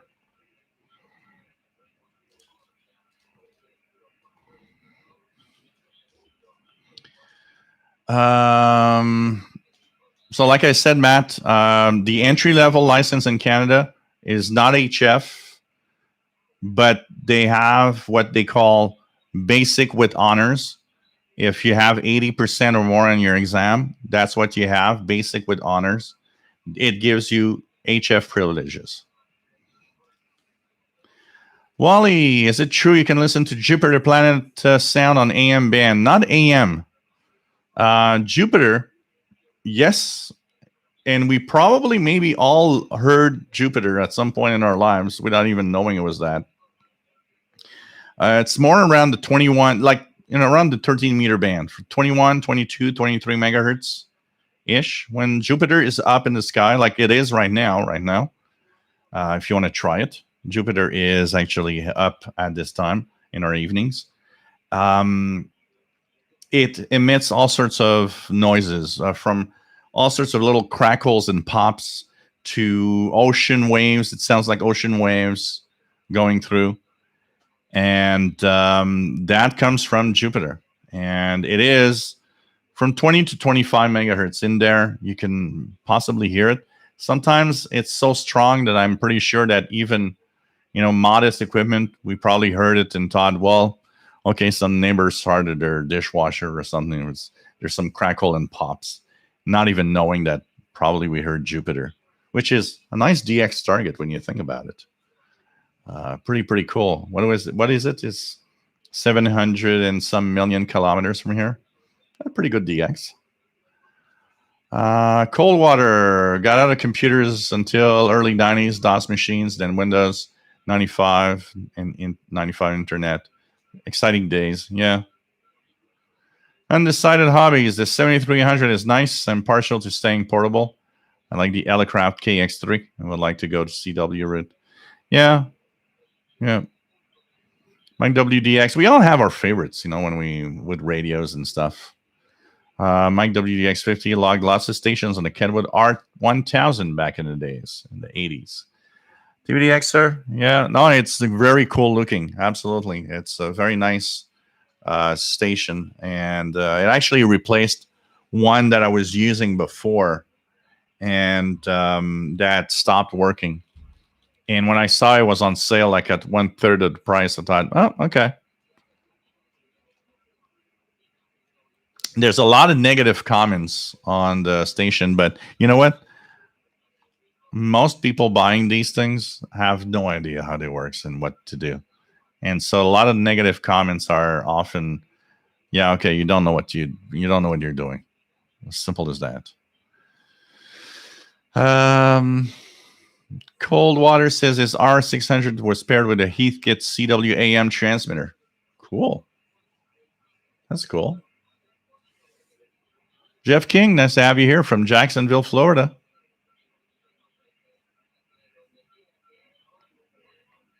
Cold Water says, I think with the hobby thing, like telescope, is just like I will look at a live stream, and yet it's not the same.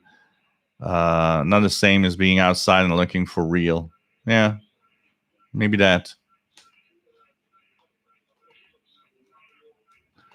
Yes, a non-DSP radio kit. Skip says QRP Labs makes great kits. So maybe we should look into that. I'd like to, it's time that I need to put aside for it. I'd like to build more kits, actually. I miss having fun building kits.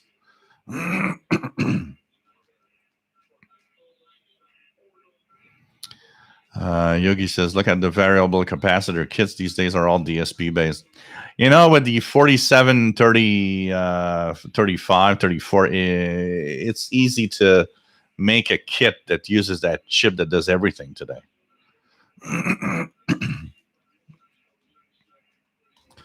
Paul says, sodium nitrate and charcoal from my chem kit equals black powder. I still remember being bored. I was the guy that would do crazy things. I still remember I looked at the bleach that my mom was using, and I always thought, they're always saying that thing is dangerous. It must react or do something with something else. And, I would mix the bleach with something else, always outside, though, never in the house. Always outside to make sure that, if something goes bad, we're in the fresh air. I can move away. And I still remember my dad was doing gardening. I look at the bag of fertilizer that he has, and I'm like, what if I put bleach and those colored things in there? And I still remember I took a pot, I put probably at least 2 full glasses of bleach and a big handful of fertilizer. And the reaction that started coming out of there was crazy. And the smell that I still remember, it was so crazy out of control that I actually went inside and took the oven mitts that my mom had, took the thing as far away as my face as possible, going down the stairs. And I was in panic and decided to throw it on the side of the house where we lived. There was a walkway that didn't have a lot of stuff, and there was dirt on one side. I threw it there because I was panicking, and the pot was getting hot. And I still remember that it was about 6 feet away from a bunch of flowers that were really nice and growing. About 2 weeks later, I go through the pathway and all the flowers are dead. And I was like, oh God, that's me.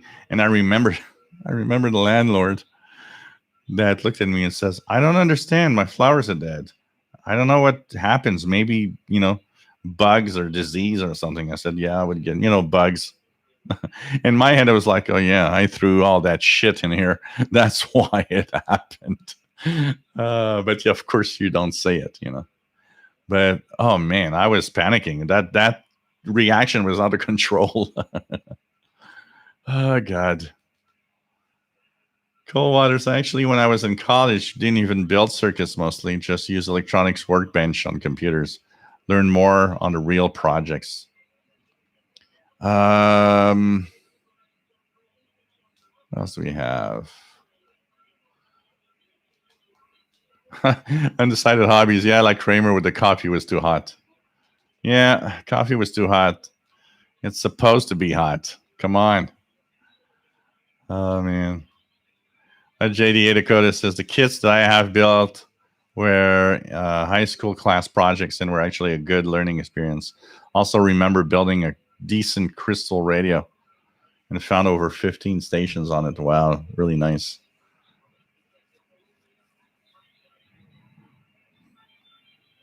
Paul says I nearly passed out sniffing the cool green gas in a jar after mixing some household cleaners. Yeah, that was not a good idea, for sure.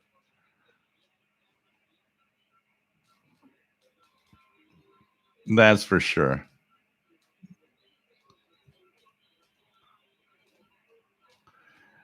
George, nice to have you here. Interested in unexpected happenings. For instance, a crude antenna may at times work better than Alberette 1, and reception can be surprisingly good where it shouldn't be. Absolutely. That's the thing of radio. Just try it. Too many people focus on extremely elaborate and complex structures to get signals. A lot of hams are there. A lot of hams are in like, well, I'm going to do that 2.765 inch Yagi thing because it's going to give me that. Yeah, it might. But you know what? Maybe throwing a wire is going to do the same thing or might be as good sometimes.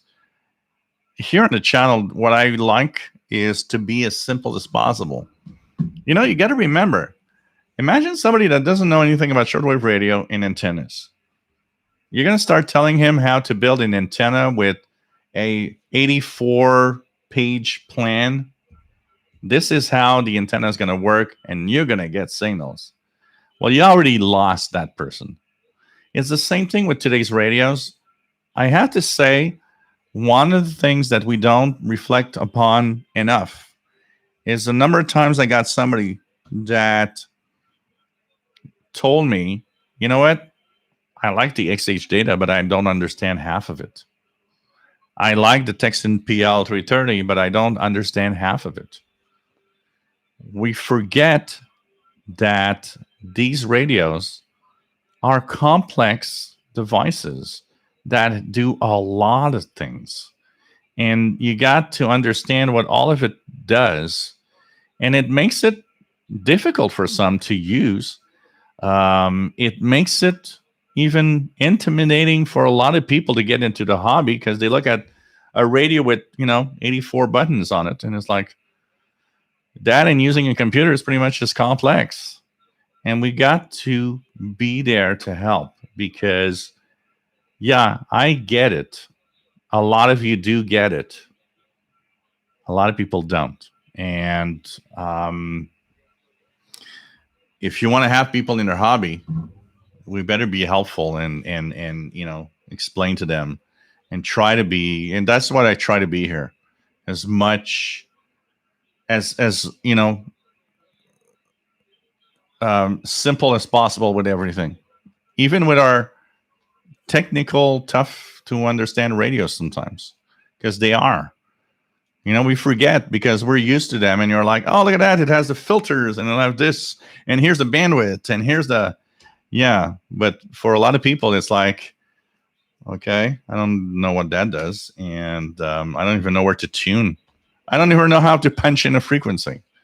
We got to understand that with a lot of people joining the hobby, that they are in that category also.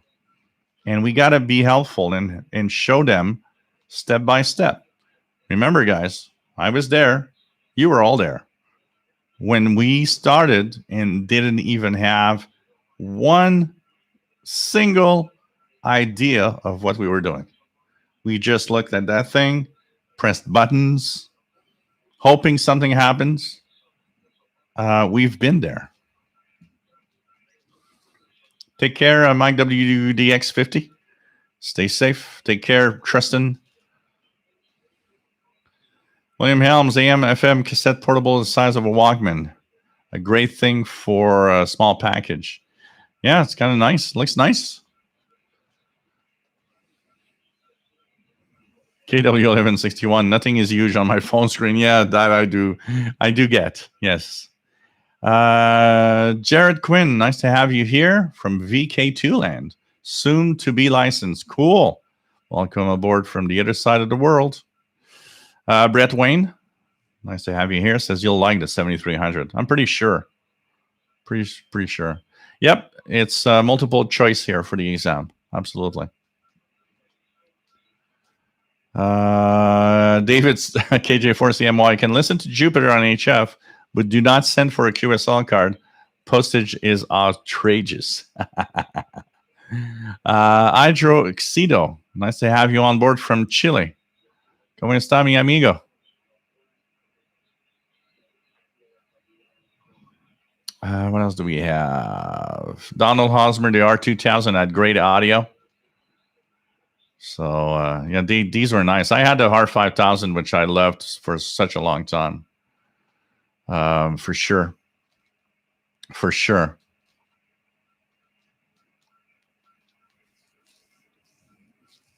QRP CW transceiver kit for $10 on eBay, even less. Oh, that's nice. Nice to have you here, Nick. Paul says Heathkit, besides cool catalogs at actual stores, I visited one in New Jersey before they closed. That must have been really nice to see. Really nice to see. John McClure, nice to have you here.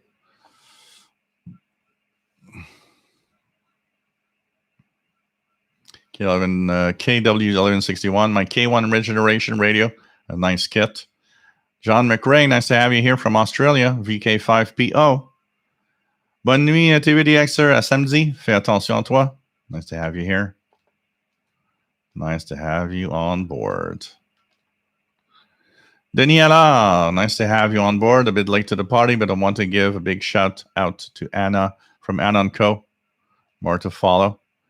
So I guess you've had my 5-month-old 5 H51X gave up on me 5 days ago, and I already got a replacement unit.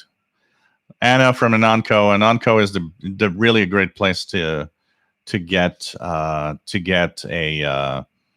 the radios. I mean, what they have excellent service, totally. So cool. Thanks for letting us know. Wow, H501 gave up on you after 5 months. Crazy.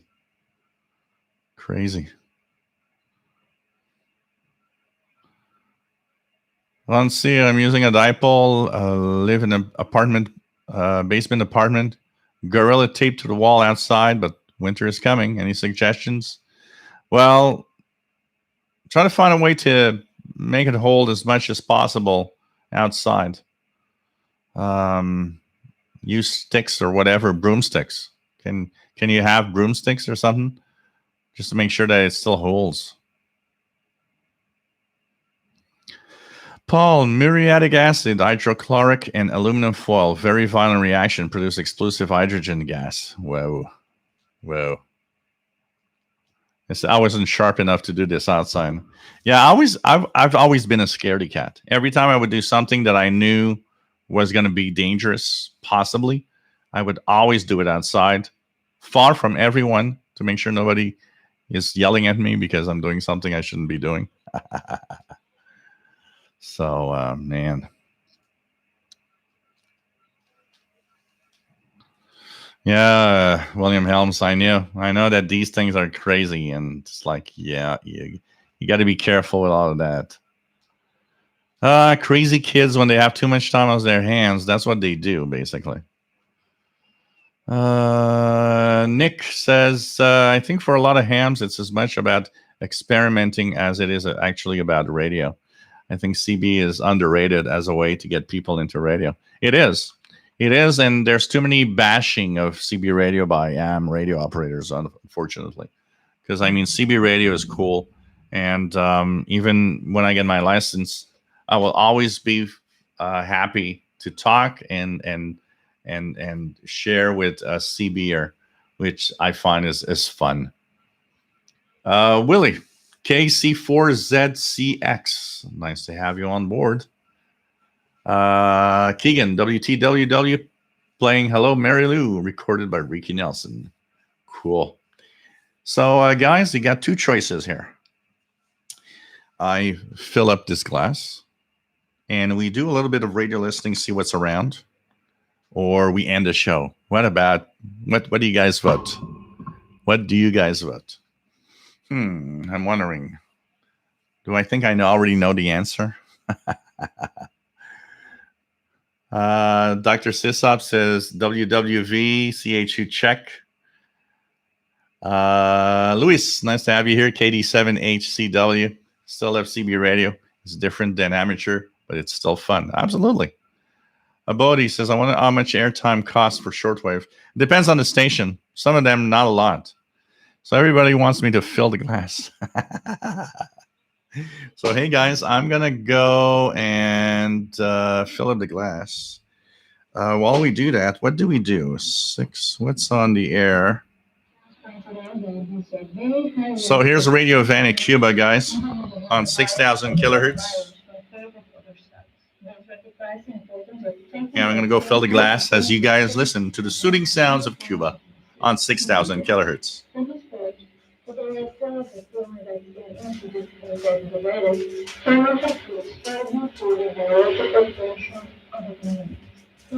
Elements will allow us to do that. The person would be a sheet mobilization for the emergency use of the pediatric vaccination from 2 to 18 years old. And then we can carry out the national campaign that has already started in the central province of Shortwave, he said. On the other hand, as pointed out, we are on the verge of presenting a request for the extension of the emergency use associated request for license. Currently, this emerging of national production only has authorization for emergency use as a purpose to the scheme that includes surveillance. After the exchange with scientists, yes, Canary, presided over London has been working hard to face COVID-19 launched the conflict over the logical situation of the country was analyzed, and the distribution of medical oxygen in hospitals and institutions was supported. The Sri Lankan Ministry reiterated on Tuesday that the US government maintains unchanged its unilateral measures against the island regarding sending remittances for its financial, regulatory, and consular services. Federal Secretary, Director General for the United States and the Ministry of Foreign Affairs, explained that Washington still prohibits the sending of money to Cuba and only announced that Cuba will send it in the matter. In addition, the Grand the country has no prosperity with the consular services here. It simply announced that dividends will be accompanied by their spouses, something they have been prohibited from doing since 2017 and they would hire some of these for the work of the embassy. In statements to President Fernandez assured that the U.S. government had not offered Havana private flights to transfer humanitarian aid and it simply granted licenses to two airlines so that they can incorporate the minimum number of private flights between the two countries, while the general flight ban imposed in August 2020 remains in force, he said. After 9 months in the White House, President Bush Biden maintains a hostile policy and economic politic that his predecessor Donald Trump took to bear even though during his electoral campaign about the change. Different experts pointed out that Biden ignores numerous voices of the U.S. society, especially for businessmen, artists, scientists, activists, and politicians, to speak out against Washington speech, even the international community every year of the UN supports the enlarged ability to limit the U.S. economic, commercial, and financial backlash against on Wednesday, UN health authorities confirmed 8,217 cases of COVID-19 and 36 deaths due to complications from the disease. For this figures account for estimated 700. So that was Radio Havana, Cuba on the Texan H501X. And I guess the batteries here are all charged. Yeah, they're all 100%. Pretty cool. That is really nice. Very nice charger. Very nice charger. Pretty cool. So we are, of course, listening to Radio Havana, Cuba 6000.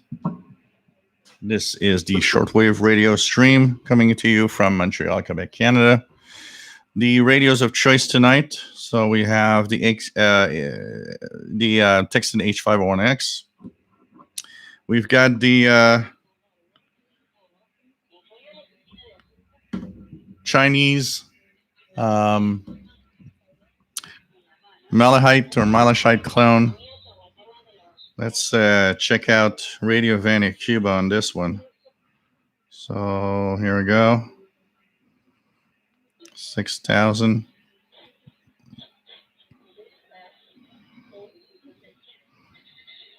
So this is Radio Havana, Cuba on the Malachite.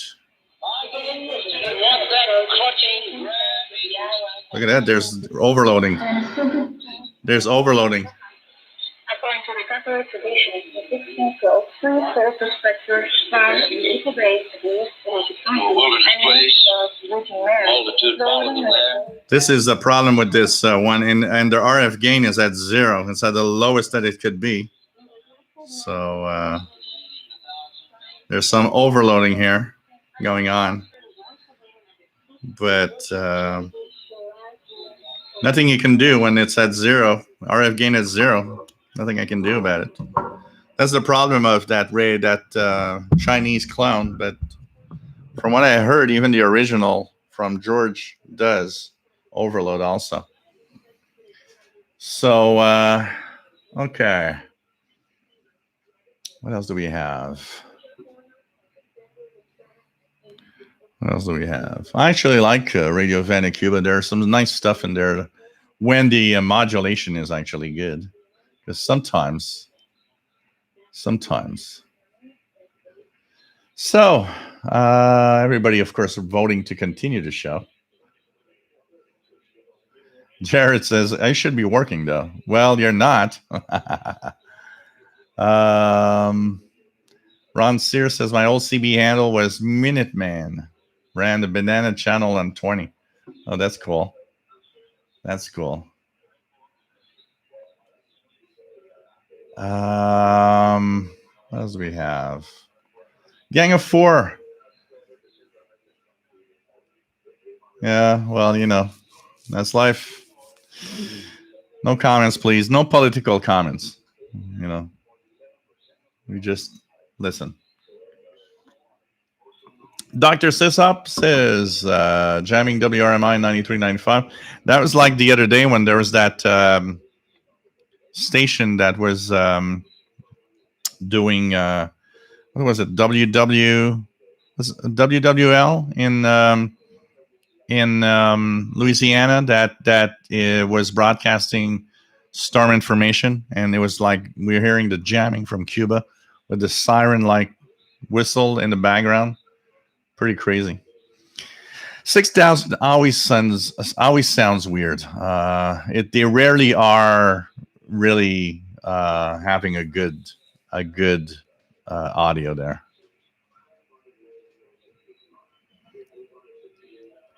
What else do we have? What else do we have?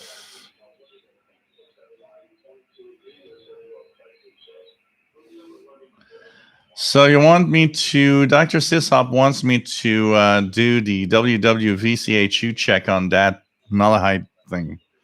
Okay, let's do it. Let's do it. Let's do it. We're going to do it differently, actually. Look at that, guys, what we're going to do. I'm going to bring this very close to the radio itself. And we're going to actually try to show you guys a minimum of it. So let's try 3330. So I'm going to go and tap to go to 3. There we go. 3, 3, and 30.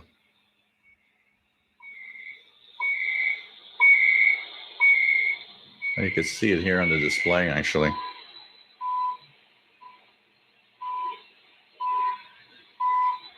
And if I put the RF gain more higher, because now it's at 0.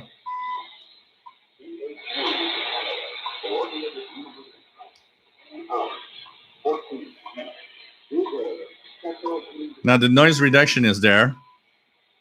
If I remove the noise reduction, this is what it sounds like.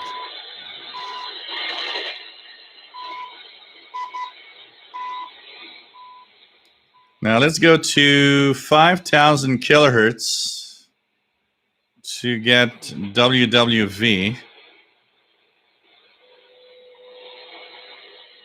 This is without noise reduction. And this is with the noise reduction.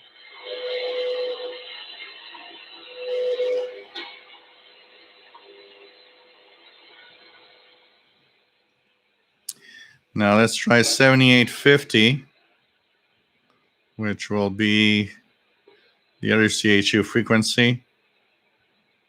Nothing on 7850. I will higher the RF gain. Let's check out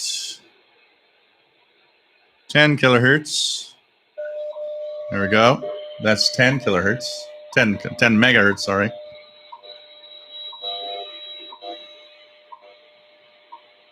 Without the noise reduction, this one seems pretty good. You can see the spike here of WWV on 10 megahertz, pretty good. Let's try 15. Nothing on 15. Nothing on 20. Nothing on 25. So that was the roundup of CHU and WWV on the Chinese clone of the kind of Malahite style receiver. Hope you enjoyed that. What else do we have?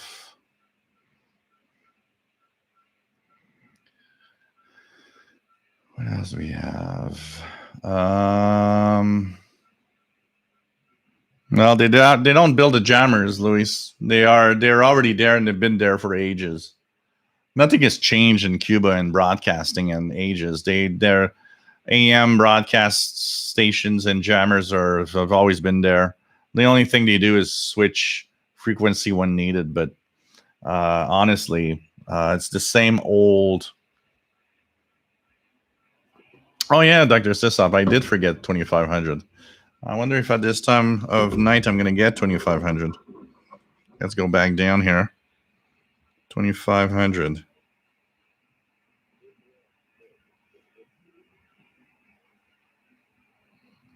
Do I get 2500 here?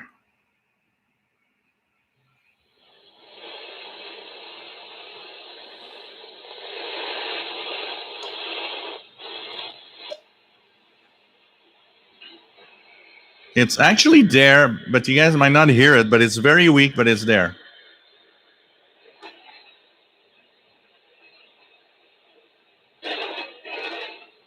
And that was a static crash. Let's check out the Canadian weather station. So this is the Canadian Coast Guard in probably what is Halifax.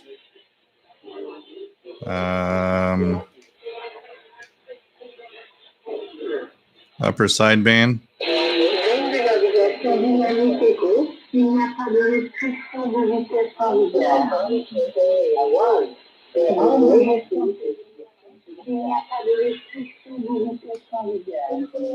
Well, there's actually two stations on 2749 kilohertz upper sideband at the same time. So these are the Canadian Coast Guard maritime stations.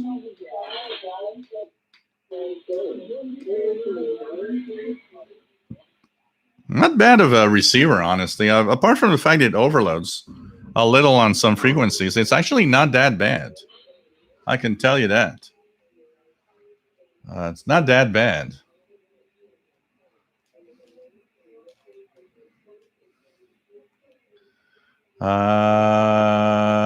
Jared, my mom was Wildflower on CBN 70s. That's cool. That's cool. William Helms wants the authentic Russian one. There's version 2 now of that radio. Actually, on shortwavelistening.com website, Dan Robinson has a review of it. Preston, enjoy exploring web SDRs. They're nice. You know, if you don't have a radio, honestly, web SDRs are great. There's actually even an Android app that I've installed here on my Chromebook. Look at that. This gives you, as an app, access to the map of SDRs. So, let's put the camera up close once again. Look at that. So I'm going to put the microphone a little higher and put this thing somewhere else. You've got the map on the Android app of Kiwi SDRs. If you search for Android on Kiwi SDR, you'll see it. And you can go and, for example, I want to listen to the buzzer, see if it's active. So I'm going to actually zoom in on the map on my Chromebook. I'm going to go to one of the European SDRs. Say I'm going to go to... so here, this one is where? This one is in Finland, Northern Finland, Europe. So I'm going to go here, and I'm going to go start this one. Here we go. And I'm going to go on 4625. Click upper sideband. There we go. You hear the buzzer. So that app is great because it makes it very simple to go through the different online receivers honestly. And I really like it. And a lot of people use those. If you don't have a radio, it's a great way to start in the hobby. And you know what? I'm tired of the bashing of, well, you don't have your own radio. It's like, I don't care. If that has you listening to shortwave, we're already there and it's already cool. It's very important. And we should not have these rules of this shouldn't be, that shouldn't be, this is the way it is, this is not the way it is. At some point, these rules should not be. You listen to the radio, whatever the way you do it, you listen to the radio. That's it. Ron Sear says Cuba coming in strong in Saint-Hubert, which is just southeast of Montreal. Bob, nice to have you here from Ottawa. Jeff King, so that's what the noise was on WWL. I was listening. I had to switch.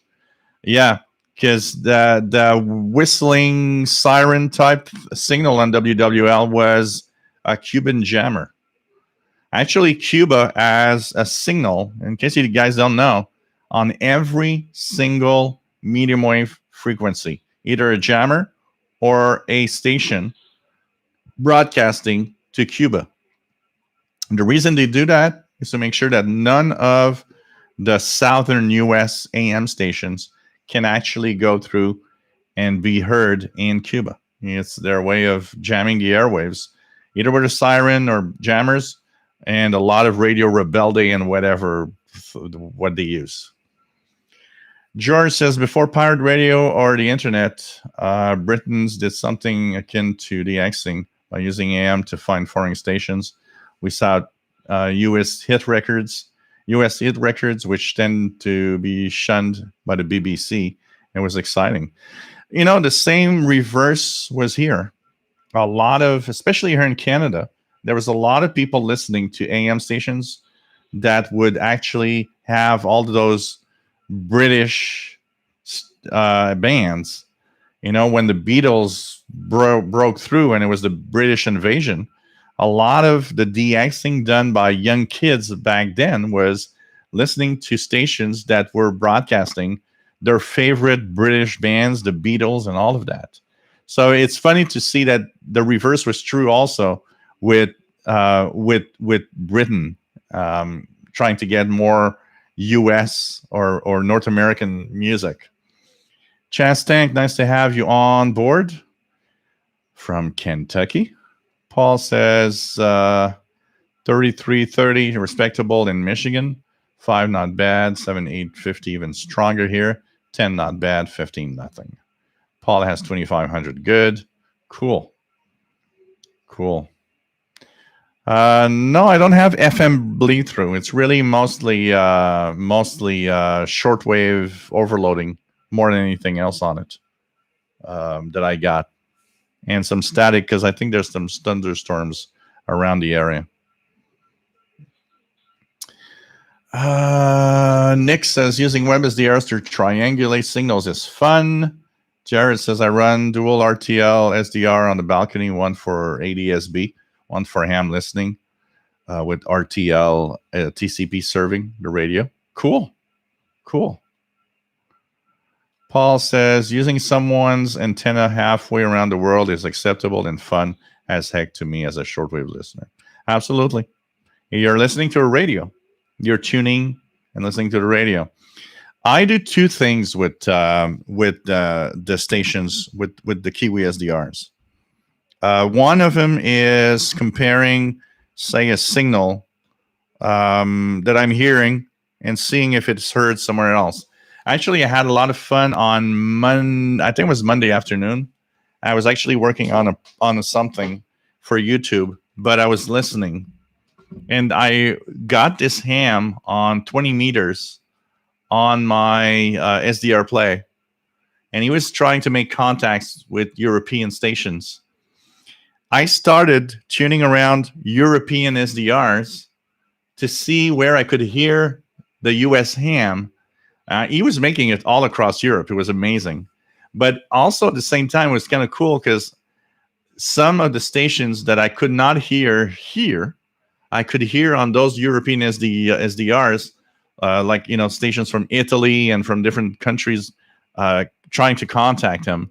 I could hear them calling CQ on some of the European SDRs. I was not hearing anything, so it's kind of fun to do that. One of the things I really like a lot is to go on the EIBI space schedules, for example, and look at what stations are broadcasting to a certain target area that I know that I'm not going to hear ever. And I go there and I tune radios on the Kiwi SDRs that are in the target area to see if I can hear it. That sometimes to verify signals. For example, there's the Kodiak, Alaska weather station that I never heard here in Montreal. But sometimes I'll go on a Vancouver or West Coast SDR, tune the frequency, just to see if it's online. It's actually transmitting. It's a lot of fun. Those Kiwi SDRs, for a lot of shortwave listeners, I think are underrated. And I find it sad when somebody says, well, it's not my own radio, I don't care. I care. There's a lot of fun to be had with radios somewhere else in the world, tuning something that you might not even hear where you live. It's kind of cool, and you don't have a radio. Hey, it's a way to see if maybe you will or not enjoy shortwave listening also at the same time. You're not investing any money, but you can check out what's available, and you'll see if your passion is there enough to buy something and listen on your own. That's for sure.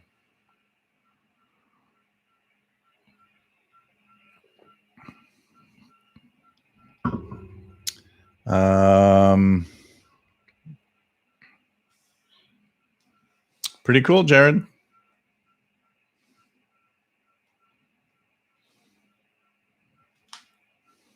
What else do we have? Mr. Planet Man, totally agree. Online SDR, it's a first step for many. Yep. K6YYL, nice to have you on board, Kimberly. Sergeant Rock, nice to have you on board. Great show. Hope preventive maintenance completed for your building. Not yet. Still have a few things to happen. In Hawaii, we must tend our homes every 5-7 years for termite control. Wow. Such is paradise. Yeah, I know. Every place that looks like a paradise also has its negatives, I would guess.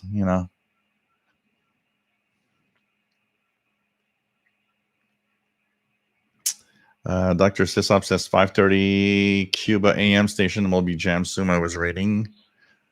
What else do we have?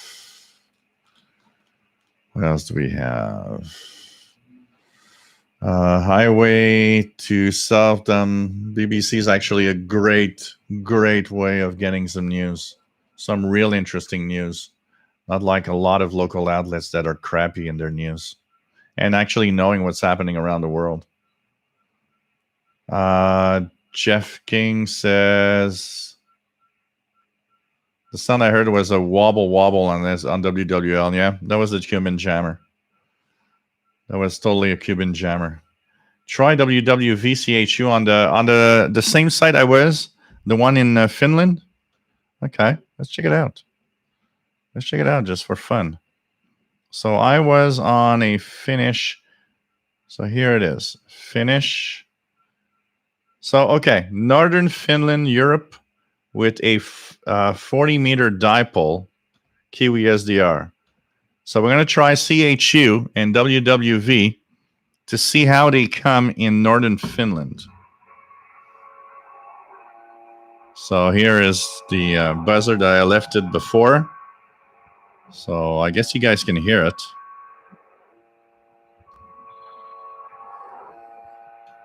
Put the volume higher. Okay, let's try 25 megahertz.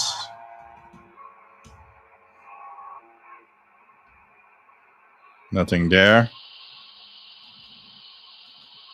20 megahertz. Nothing there.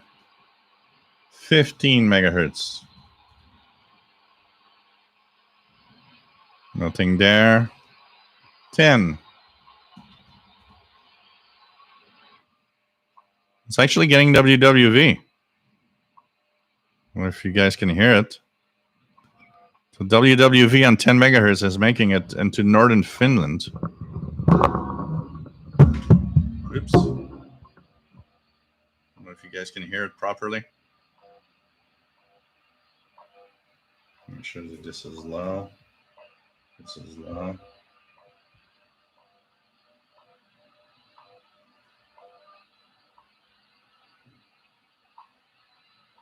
That's WWV. It's going to be the male voice. Yep. WWV is making it to northern. And let's check out another one. We're there. So you know what? Let's check 9996. And see if we hear RWM Moscow. 9996.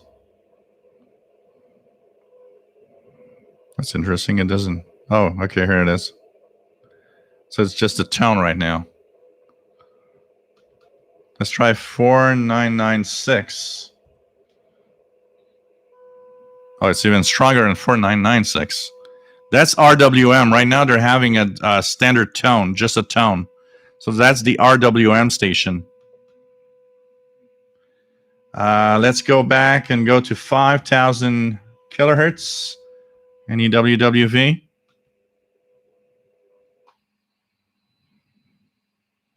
There's something there, but it's, I don't know what, 2,500.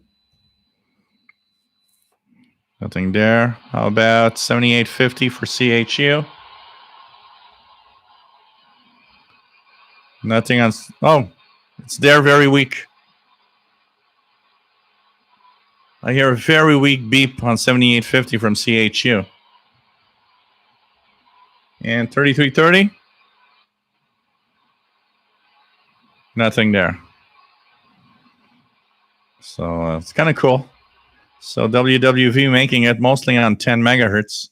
I wonder here if we hear the at this time. I'm going to try the 4996.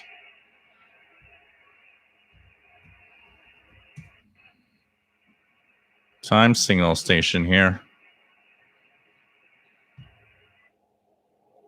Nope, nothing there. Let's try 9996. Nope, nothing there either. So I'm not hearing the RWM Moscow time signal there. Here. So, Richard, nice to have you on board from Albany, New York. Take care. Take care, Paul. Stay safe. William Moser, nice to have you here. What else do we have? Kevin Upton, nice to have you on board. Love the show as always. Cool. Yogi says, I'd wish there were more Kiwi SDR receivers in Shortwave Asia so that we could hear what is going on in Afghanistan. Butterbean, nice to have you on board. Good night. Be careful climbing the tower.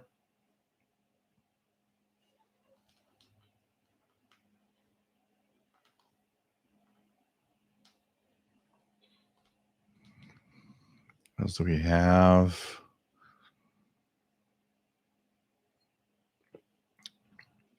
I went to serve them, says interested in AC RF and radio just bands. Yogi says online SDR is such a great tool for monitoring situations in other countries. That also. Keegan heard WWV, WWVH, and SDRs in New Zealand. DJ, nice to have you on board.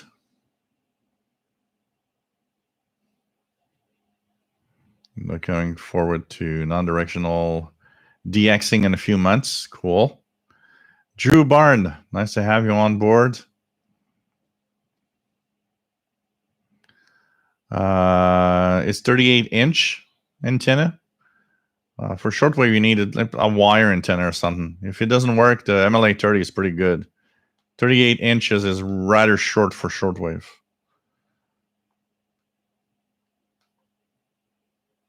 Areticus V111. Yeah, that's not going to get you that many signals, unfortunately. If you could eventually get something a little higher, like the RadioWow R108, that would be a tremendous improvement already. Alan Richards, what is the website that you use for remote radio stations? So Kiwi SDRs can be accessed here. So that's an app for Android, by the way, that I have there. But you can actually go to Kiwi SDR.com. I'll have it here. Copy. I'm going to post that to the chat. So you can go to this website. And there you have the choice of a list of Kiwi SDRs of radios online, or a map where you can click, like I have here, the map, where you can click stations on the map. Not all of them are good. There are some that are very, very crappy in their reception. I was trying one yesterday out of Europe. I think it was in Greece. Man, the crappiest thing I've ever heard is noise all over the plant. It's like, why the hell you put it SDR if it doesn't work, really? But that's where you're going to get all the online radios.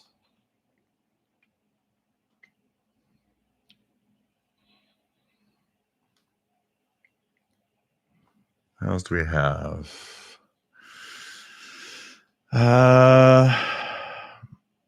What else do we have? Nothing much here. Yeah, no problem, Alan. We're here for that, actually. We're here to have fun. So anything else here? Let's check out 5085. We are the champions by Queen on 5085 WTWW.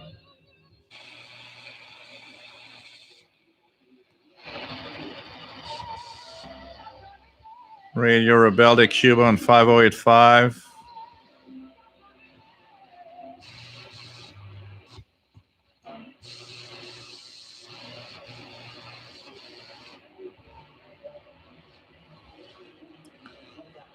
Brazil on 4885. Not too bad. We're radio. What's the station name? Radio. I forget the name. Club do Para, I believe. Radio Club do Para 4885 Brazil is also coming in. So that's pretty good. That's pretty good.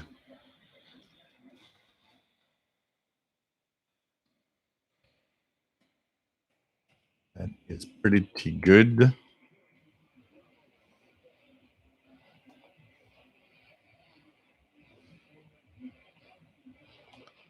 You must mean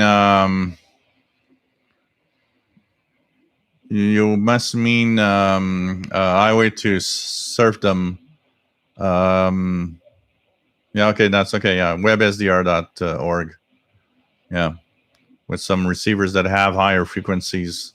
Also, some of them have VHF, UHF capabilities. Patrick, if you had to choose between a C-Crane Skywave SSB or an Eton Elite Executive, which would you choose? Trying to decide between the two. I'll be very blunt here. Anything but the C-Crane Skywave SSB. Not it's a bad radio, and I don't want to. I want to have people, telling me that I'm bashing a good radio and I don't know what I'm talking about. But it has a very tinny type audio. And recent tests that I've done again, it's definitely not as sensitive as say the XH Data D808. So look at your options, but I would not choose a C-Crane Skywave SSB unless having the NOAA weather channels is an absolute must. Because honestly, it's okay, but it's not worth its price. It's not worth its price and performance. And the sound is so bad that it's like, nah, oh, bad. It's very thinny. It's tiresome after a while. So I would go for something else. Actually, you would have a much better performance and audio on an XH Data or a Ceodon D808, which is half the price than the C-Crane Skywave SSB. But you don't have the NOAA weather channels. That's all, you know. RJ88 Dakota says Radio Club do Para has been coming in very well in the early evenings. Chris, if you could only have one shortwave portable, what would you have? I have DX440 that is getting very tired, and I want to get something decent.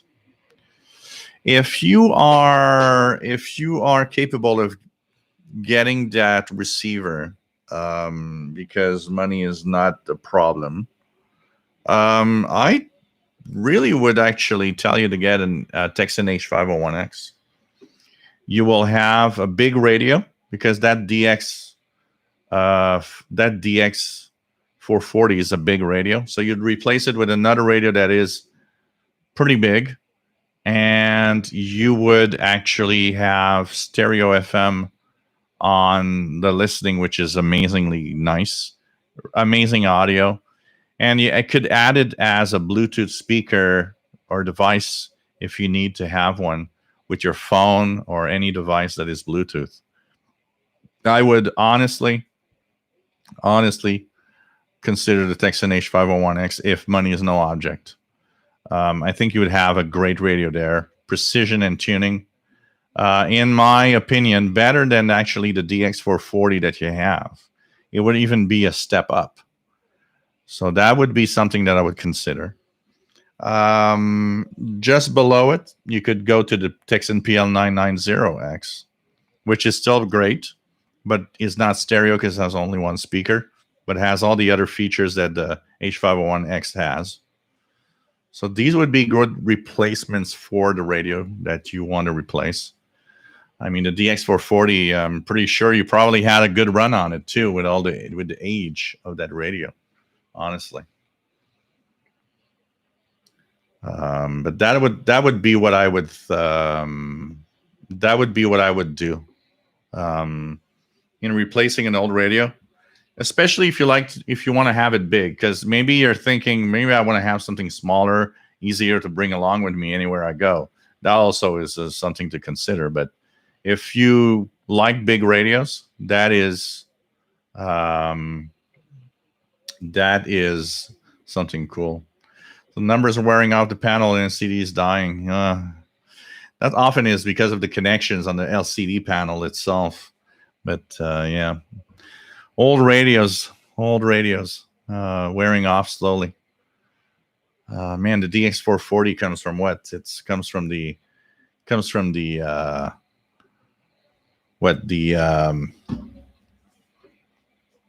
80s, and I mean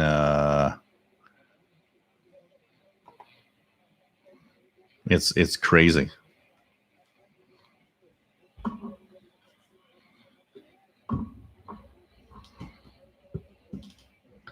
In 1990-ish, yeah, it was an 80s radio. Was sold up to the 1990s, early 1990s.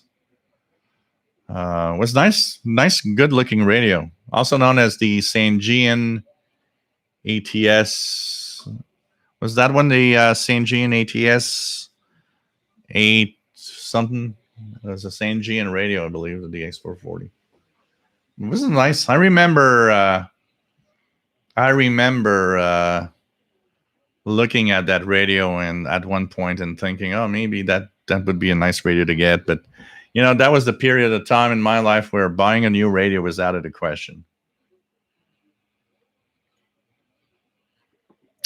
Good night, Christian Marcoux. Fais attention à toi.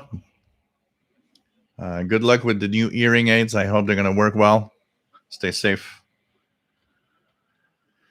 So, hey guys, I'm going to call it quits for tonight. Hope you enjoyed the show. We had, a good run, 2 hours and 45 minutes. Not too bad. We'll be back Saturday at 4 p.m. Eastern, 20 hours UTC. Talk about radio again. And I hope that you enjoyed today's radio look. And hope that it was a lot of fun. So we're going to say goodbye. And we're going to say goodbye with, how about we say goodbye with the Moscow Nights? Oh, the ATS 818. Thank you, Yogi.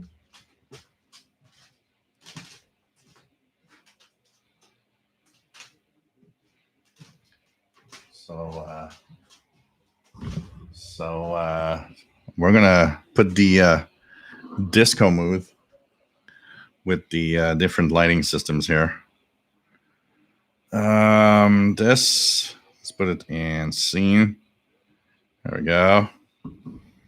And we're going to actually end the show with something from the 80s. I'm using a MLA30 magnetic loop antenna highway to serve them for the radios. And I've got a multi-coupler here, so I can share it with 4 radios without any loss or any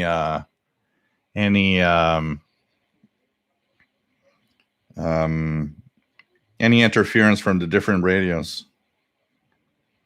So I'm going to go here, and we're going to add this lighting to the effects of tonight's show. Here we go. There we go, guys. A little more disco mood. And we're going to end with, of course, the Moscow Nights. Hope you enjoyed the show. Hope you had fun. And stay safe, everyone. Stay safe, everyone. And let's go to end with what I believe is going to play, Moscow Nights. So we're going to go here. We're just going to pause. We're going to put 0 volume because there's an ad. You know these things. There we go. There we go. And we're going to start.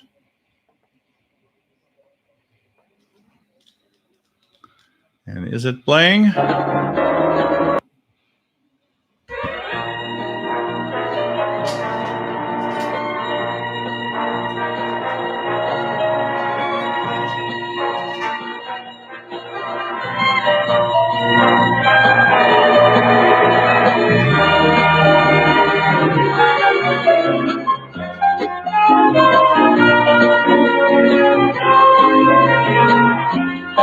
Coming to you from Radio Moscow World Service.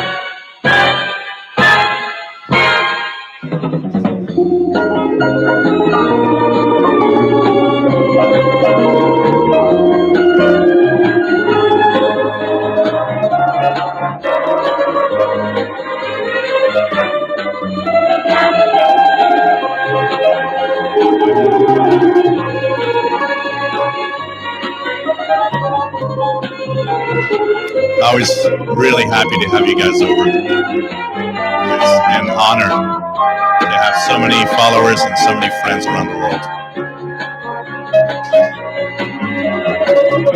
The disco ball.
Yeah, Joe Adamov.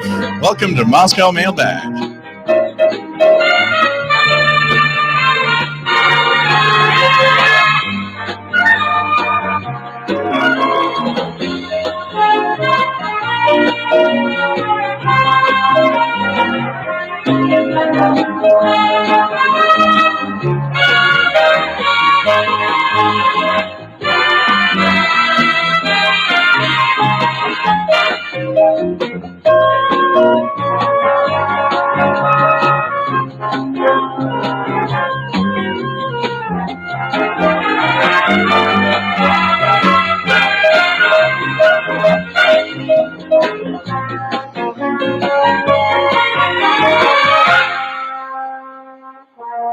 Communist Red planned this show.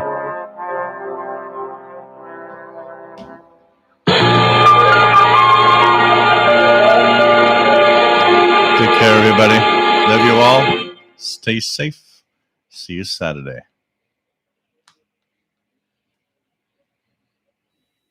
Look at that. YouTube decided that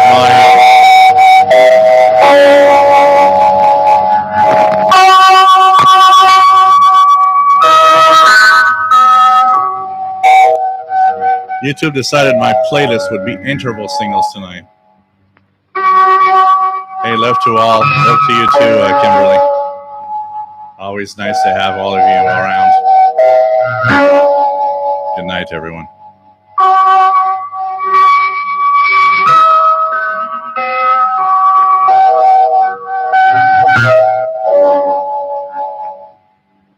This is Radio Peking. This is Radio Peking.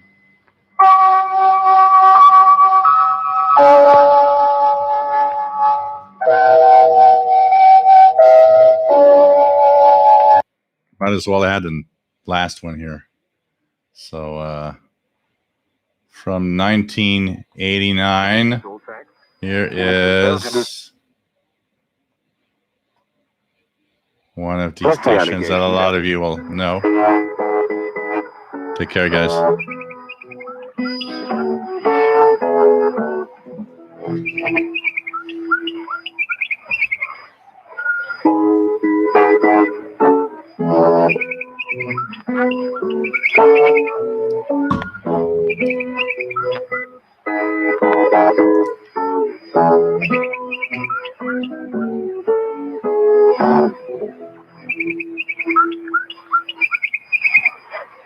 You are tuned to the English service of Radio RSA, the voice of South Africa in Johannesburg.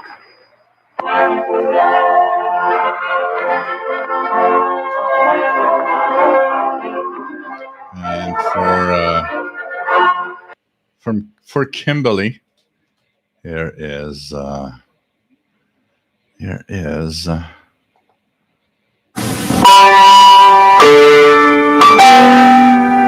Radio Canada International. Radio Canada International. Take care, everybody. Radio Canada International. Radio Canada International.